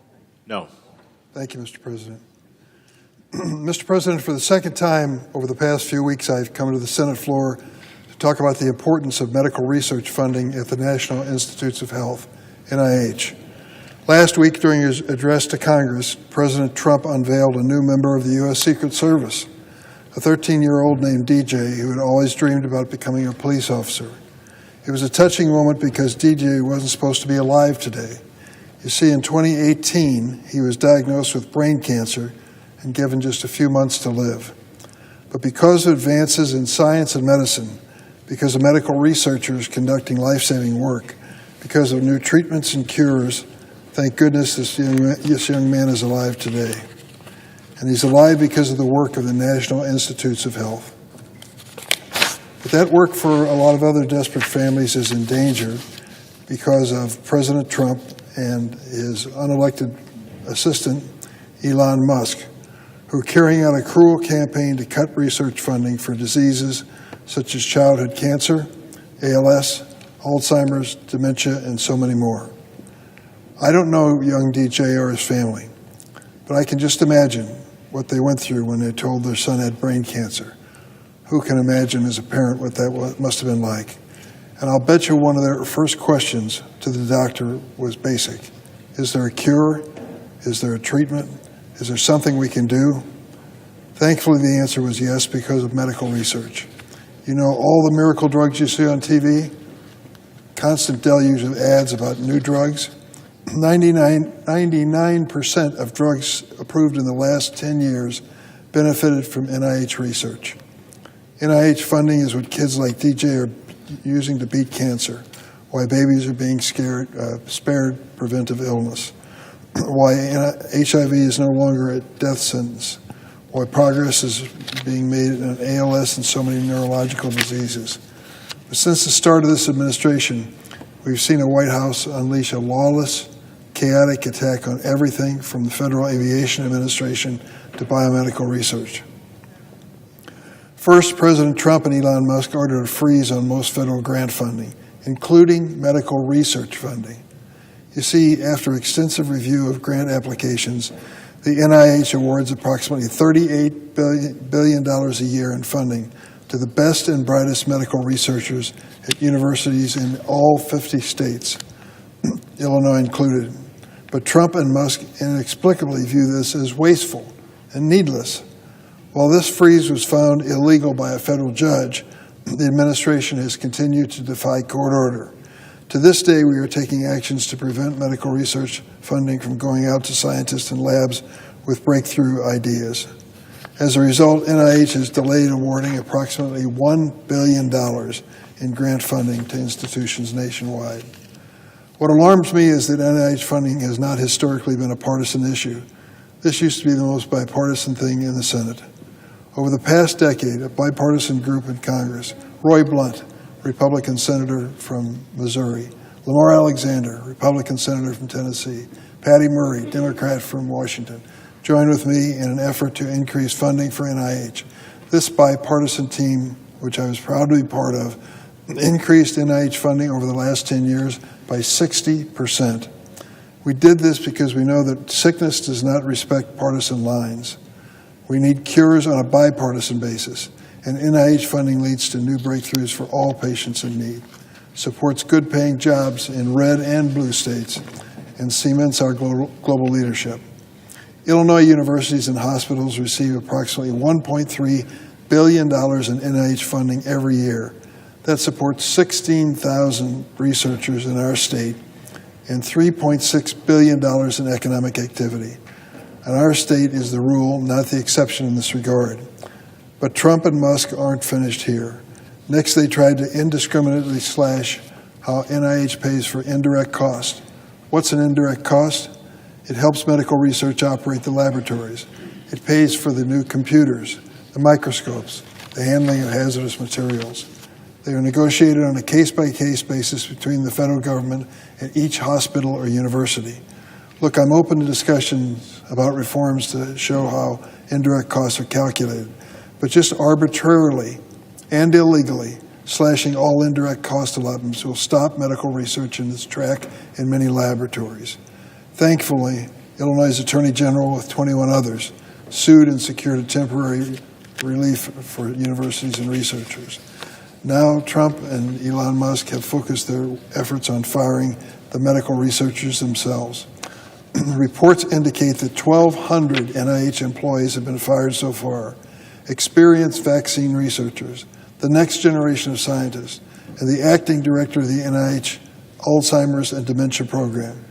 Further, Trump and Musk have ended a popular trainee program that brought 1,600 young scientists out of colleges to the NIH world, the renowned campus in Maryland. NIH research leads to new cures and treatments that extend, improve, save lives. That's why I'm once again trying to pass a resolution pledging just basic bipartisan support for NIH. This resolution is simple. It says the work of NIH should not be subject to interruption, delay, or funding disruptions in violation of the law. And it reaffirms the workforce of NIH is essential to sustaining medical progress.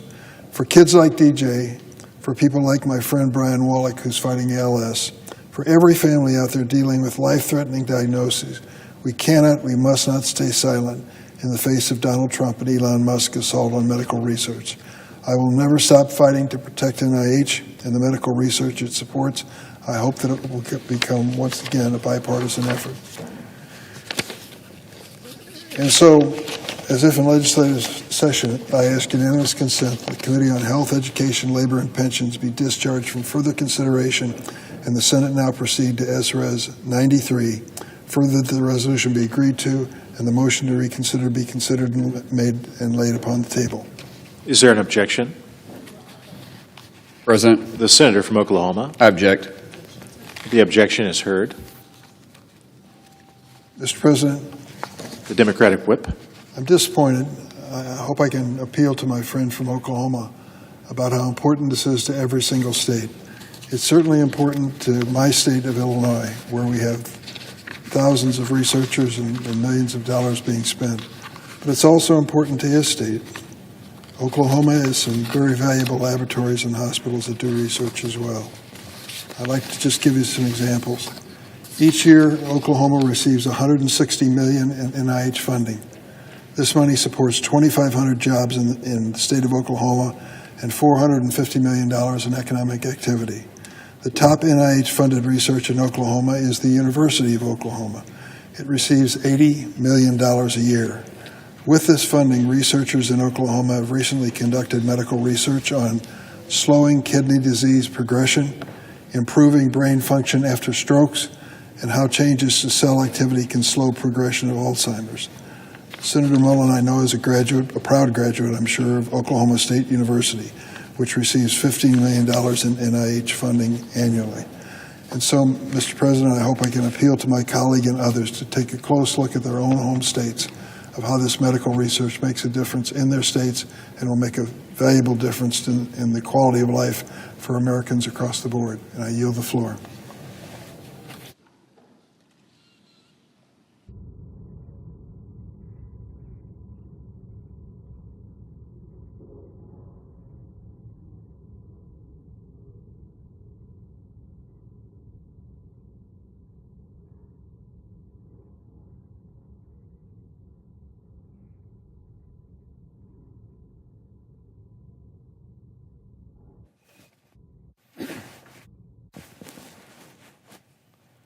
Mr. President.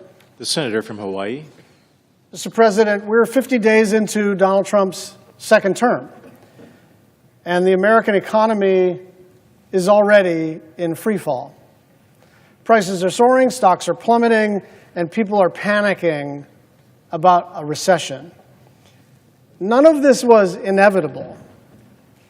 All of this is Trump's own making. This week, after Trump couldn't categorically rule out that his policies would lead to a recession, NASDAQ had its worst day in years while the Dow Jones dropped a whopping 1,300 points. But it's not just the stock market that is taking a hit, it is regular people everywhere. Consumer confidence is down by 7 points. 7 points in 50 days since Trump took office, and spending has dropped for the first time in 2 years. The dollar is weaker, hiring is slowing, interest rates are unlikely to come down, and GDP is expected to shrink this quarter for the first time in 3 years. You know, usually, presidents get too much blame or too much credit for the state of the economy. But not this time. Trump is going out of his way to plunge the economy into chaos and make life harder for everyone. And whether you're buying groceries or trading stocks or hoping to retire next month, you are getting hit. When the Commerce Secretary was asked yesterday about a potential recession, he said, quote, "It's worth it."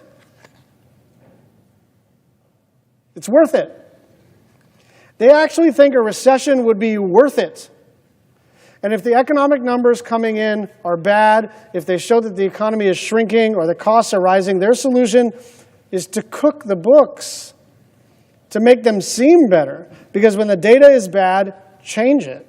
Everybody knows that. Instead of getting to work on lowering prices on day one like he said he would, the president has spent his days plotting the rebirth of a Gilded Age with tariffs and tax cuts.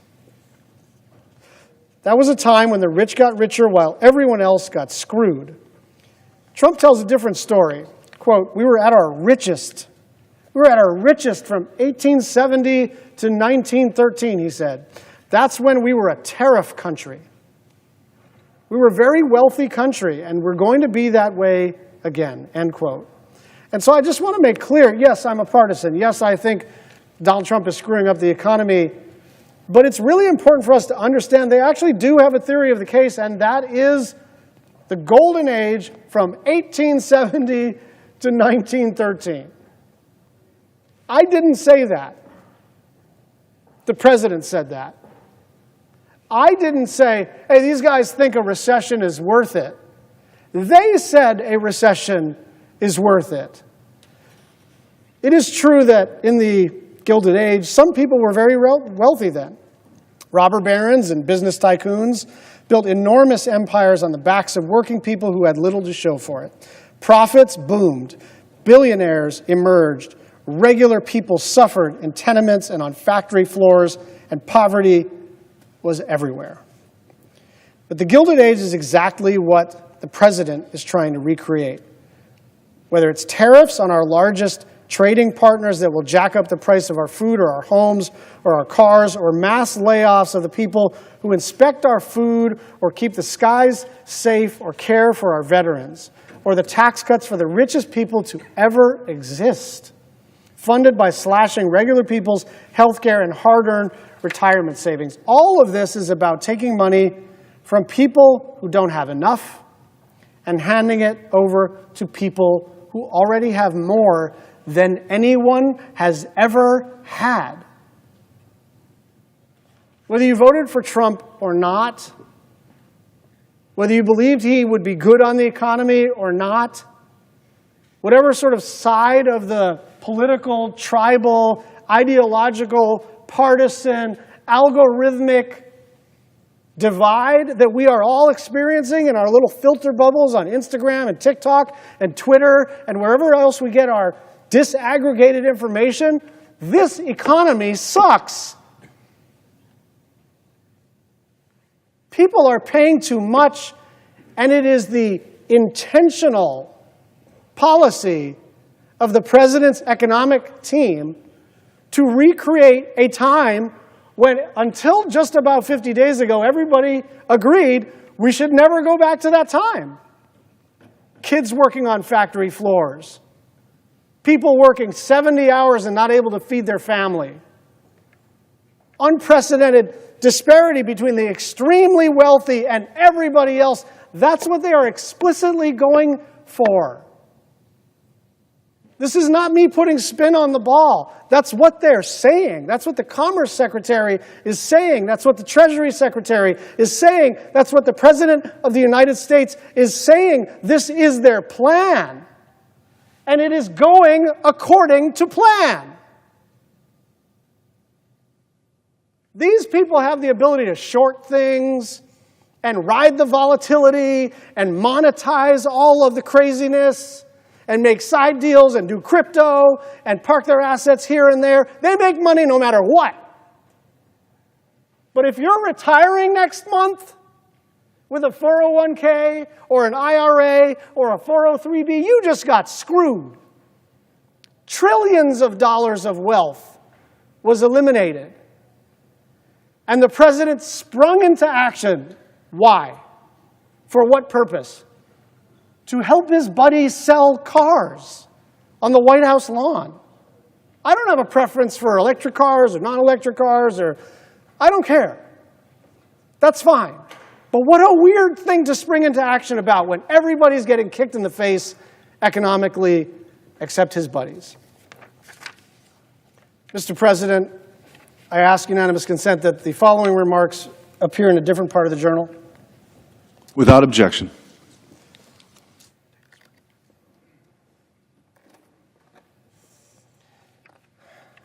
Mr. President, it wasn't so long ago that a senator stood on this floor and said the following: foreign aid, as a part of the overall budget, is less than 1% of the total amount of that the U.S. government spends. I promise you, it is going to be a lot harder to recruit someone to anti-Americanism and anti-American terrorism if the United States of America is the reason one is even alive today, end quote. The person who said that was not me. It wasn't another Democrat. It was then Senator, now Secretary of State, Marco Rubio. As a member of the Senate Foreign Relations Committee, Marco Rubio was one of the strongest supporters of foreign aid, and specifically the United States Agency for International Development, or USAID. He introduced bills to leverage USAID to fight human trafficking, advance women's economic empowerment, and reduce violence globally. He called on the agency to, among other things, provide humanitarian relief in Colombia, support free and fair elections in Burma, promote internet freedom in Cuba, advance democratic values in the Indo-Pacific. And speaking in 2018, he said, quote, "Anybody who tells you that we can slash foreign aid and that will bring us to balance is lying to you. It's just not true." And so to witness the evisceration of USAID and foreign aid more broadly under his leadership as Secretary of State and acting administrator of USAID has been honestly shocking. This is someone who just 2 months ago was confirmed by the Senate 99-0. He is someone who throughout his time in the Senate believed in the power and the jurisdiction of this institution. Someone who, while we disagreed on policy a lot, consistently showed moral clarity on the basic belief that America ought to be on the side of the good guys, on the side of democracy and freedom. But he has sidestepped Congress at every turn on this issue.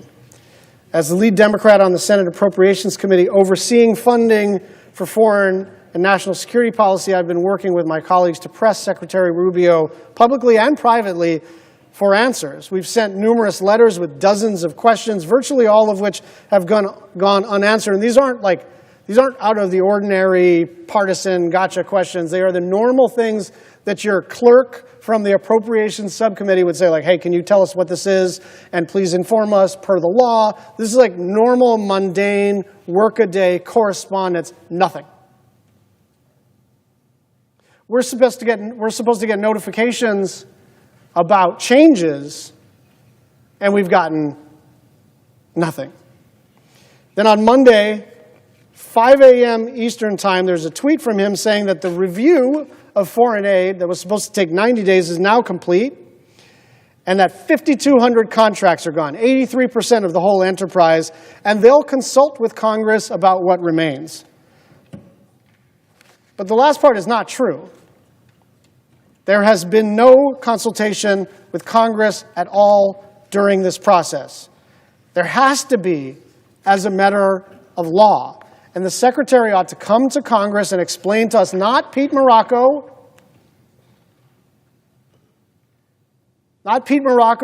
who we didn't confirm, who most people in the public have never heard of, who is widely viewed as a controversial figure. He came in, closed-door briefing, 1 hour, And you know what? He had a hard stop, had to go at 11. You know what he did at 11? He went with federal marshals to another federal agency and barged in the door, and that was found to be illegal. That was his hard stop. He only had an hour to talk to members of the Senate Foreign Relations Committee because he had to get on to commandeering a building with federal marshals. As of today, we still have no idea which programs were cut and which still remain. They gave us a stack of programs, but it was like we were in a classified session, right? When you're in a classified session, they might give you paper, and then there's staff that politely but firmly take the paper back so you don't accidentally take a bunch of classified stuff out of the building. They acted like the stuff they're doing on appropriations is somehow top secret. It's not top secret. They just don't want anyone to know. We don't know how or even whether Secretary Rubio intends to reprogram the funds from the programs that were eliminated. And we're still waiting to hear how he intends to operate the remaining programs going forward. Weeks and months have passed, and we still don't even have the most basic information. Here's what we do know. We'll try to calm down here. Here's what we do know. Multiple laws are being violated at once. The Foreign Affairs Reform and Restructuring Act of 1998, which established USAID as an independent agency. The Impoundment Control Act, which says the president can't delay or refuse to spend funds Congress appropriates just because they have a different policy view. The Impoundment Control Act is not ambiguous. It says that a president cannot decide what they spend based on a policy preference. If it's in the law, it's in the law. They've got to execute on it. And if their opportunity to exercise their leverage as a separate and co-equal branch is to threaten to veto a bill if it has something they don't want to spend money on. But once that law is enacted, their discretion is gone. And the appropriations bills for state and foreign ops, which, among other things, sets minimum funding levels, prohibits the creation of new programs, the suspension or elimination of existing programs, and changes to agencies without prior consultation with and notification of Congress. Nobody did that. You can love these cuts. I assume some people love these cuts. You can hate these cuts. I hate these cuts. But one thing you cannot say is that this administration is following the law and fulfilling its duties in consulting with Congress. And in the meantime, millions of people will die. Millions of people will die. Our sudden withdrawal has pushed people in Syria, Sudan, South Africa, and so many other places to the verge of starvation, disease, and death. I understand. I learned when I was 28 that when you're in elected office, you better be very careful what you say. I said some casual words one time. Still remember what I said. I won't repeat them. I was on Hawaii News Now, and someone asked me a question, and I was tired. It was the morning show, and I said something just overly casually, and it really hurt people. And so ever since then, I've tried to be as precise as I can be. And now that I'm in the Senate, even more so do I have an obligation to not say anything that's untrue, but also to just be careful not to be too provocative. And so I say this advisedly, millions of people will die because of the United States government executive branch. This is a global humanitarian catastrophe about to happen on America's watch. When I became ranking member of the subcommittee, one of the first things I talked to Chairman Lindsey Graham about was, how do we make things work better? Where can we better align our priorities? I am open for business if the enterprise is lawmaking. And I am absolutely opposed if the enterprise is law-breaking. I yield the floor.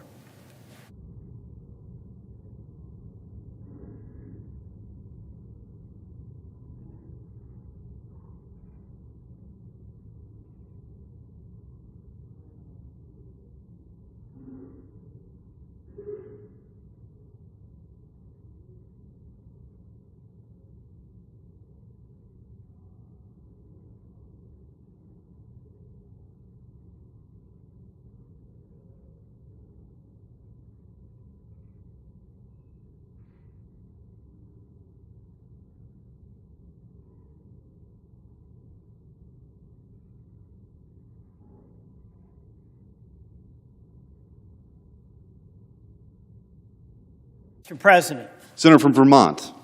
I want to speak about the reckless tariffs that the Trump administration, Donald Trump, is inflicting on the American consumer, the American worker, the American business, especially with respect to Canada. Canada is Vermont's largest trading partner.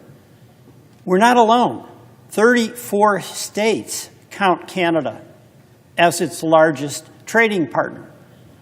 We regard Canada as an independent friend, not as a prospective 51st state.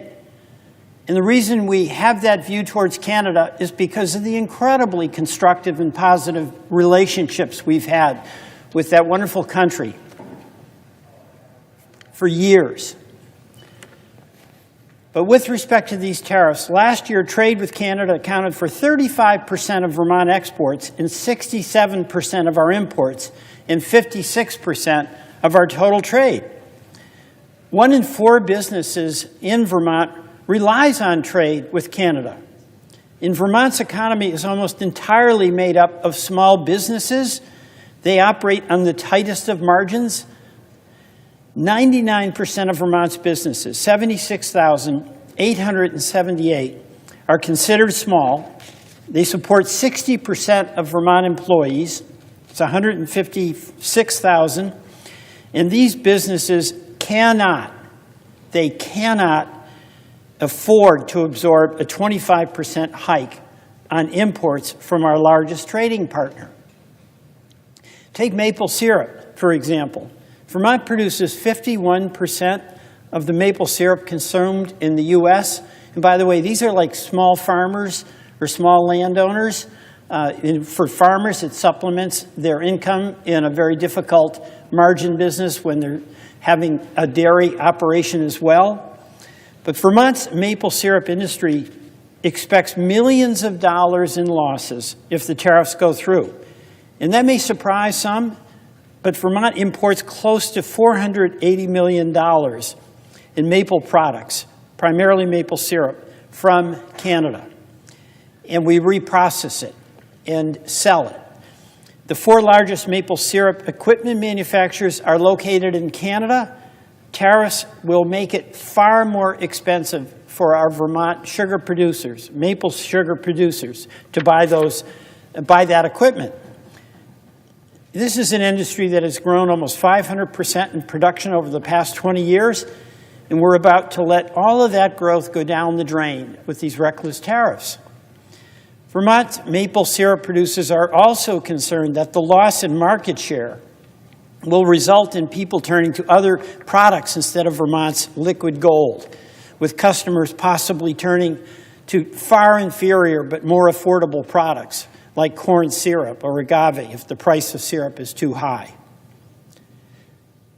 These tariffs will also smash our farmers. Vermont farmers rely on organic grains and seeds and fertilizer that's imported from Canada.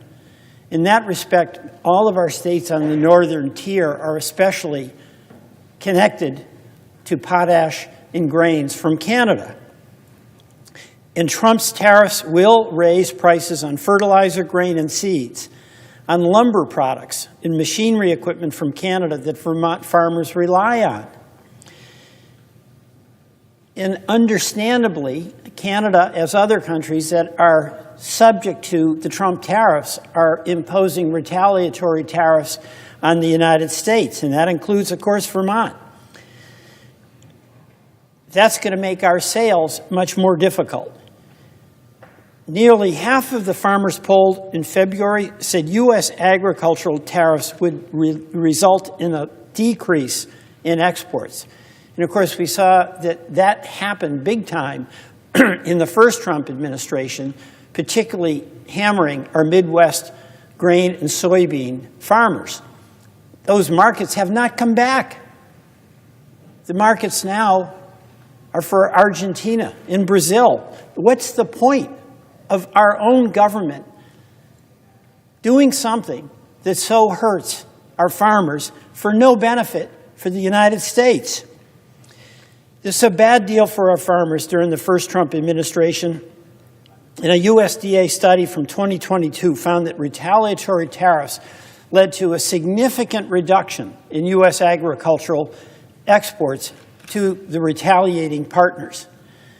The study found that export losses from 2018 to 2019 amounted to more than $27 billion. And if you remember, what happened then is Trump wanted to get right with the farmers.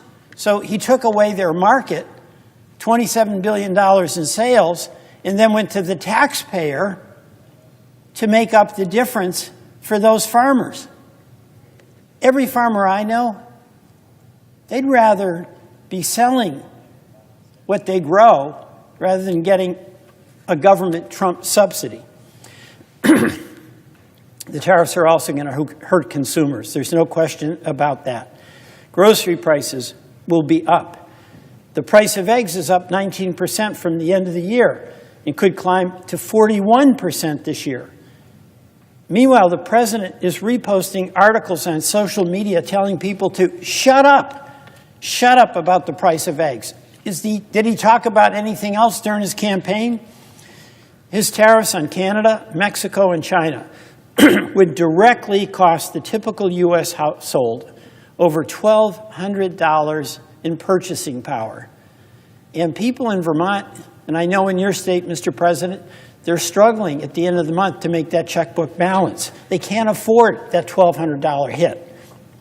And some economists are estimating it could be an increase as much as $3,900 for the average American household.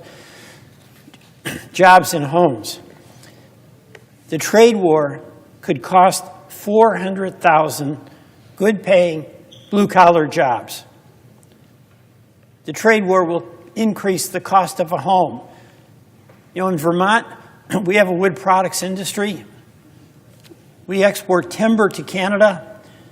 It's milled in Canada, re-imported to the United States to Vermont to help us build homes. 25% increase on that imported lumber is going to go straight to the cost of an already unaffordable home. What sense does that make? Trump's tariffs will raise gas prices for us in Vermont. 25 to 40 cents a gallon. We get a lot of our petroleum products from Canada. It's going to cost more in home heating fuel, and that's a tough expense for Vermonters. And it's going to cost more in electricity. We've for years imported electricity from Hydro-Quebec and other sources of power in Canada. So folks who have high electric bills are going to get higher, who are paying more than they can afford for gas are going to pay more, and that home heating bill is going to hammer them once again. All for no constructive, positive reason. You know, there's another aspect to this. It's not just the tariffs and our argument about the policy and the bizarre assertion that the Trump administration is making that these tariffs will make us rich. Everybody knows, except apparently President Trump, that the people who pay the tariffs are the people who buy the products. You have a Canadian product, you have to, as a manufacturer, pay a tariff. That has to be added on to the price of the product, let's say, to the sugar maker, that farmer who's paying it. There's a price on electricity, a tariff. The consumer is going to pay that. We all know that. But aside from that, it is so chaotic, so disorganized, so hit or miss, so random in the rollout of these tariffs. On again, off again, on again. 25%, 50%, 10%. It's like the president wakes up and throws something in a dartboard, and that's the new policy for the day. You cannot have an orderly expectation for your business. You cannot have a confidence that a consumer needs who's trying to really pay close attention to how she is spending the family budget with chaos. You can't do it, and you don't need it. So why in the world is the president doing it? He seems to think chaos is a good policy. You know, what we saw and we're seeing, and it's getting worse and it's not going to stop. The stock market had its worst week in 6 months. You know, what has Donald Trump said? The stock markets are literally crashing. There was no reason for this, all self-inflicted. He said that in 2022. He's right today. It is all self-inflicted. The last 72 hours, we've seen that wild ride. And Trump is ready to send the United States into a recession in order to implement his disastrous economic agenda. In that boastful confidence that he always asserts, everything's going to work out, it'll be beautiful. He's saying a recession, yeah, who knows? We may have to pay that as a price. Well, you know what? We don't have to pay that as a price for foolish policies that only hurt us and hurt our allies. Nearly half of all U.S. imports, more than $1.3 trillion, come from Canada, China, and Mexico. And it's estimated that Trump's tariffs could reduce overall U.S. imports by 15%, as well as increasing prices. And Trump's last attempt at a trade war was passed on entirely to U.S. importers and consumers, leading to a loss of 245,000 U.S. jobs and higher consumer prices. And I note, Mr. President, that the unemployment rate ticked up last week. Trump's stated goal is using tariffs to achieve unrelated goals of curbing fentanyl. We all want to do that. And illegal immigration. We all want a secure border. But the southern border has about 1,000 times the amount of fentanyl that comes through the minuscule amount on the northern border. So what the president has is this indiscriminate policy where he's using, I would say, abusing the delegation of national security powers by this Congress decades ago, when it was expected that they would be used for a real national security military threat to meet his whims, to negotiate this way and that on whatever strikes his fancy that particular day. And I also note, Mr. President, that in the House bill that has been sent over here on the continuing resolution, the House has included a provision that can only be described as outrageous and cowardly. It said the House stripped itself of the authority to vote on these tariffs that have been invoked by Trump's emergency authority. How can a legislative body do that? Literally vote to say we can't vote on whether we believe that these tariffs have any merit or are going to be good or bad for the people we represent. The House did that, and that's in the CR. Mr. President, we've got a long history with tariffs. And we saw in the 30s, the Smoot-Hawley tariffs led to a trade war, led to a depression, hurt jobs, hurt consumers. It's really, really stupid. This is going to hurt Vermont. I call on all of us to speak out against these tariffs that are going to hurt us in every state of this United States of America. Mr. President, I yield back.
Mr. President.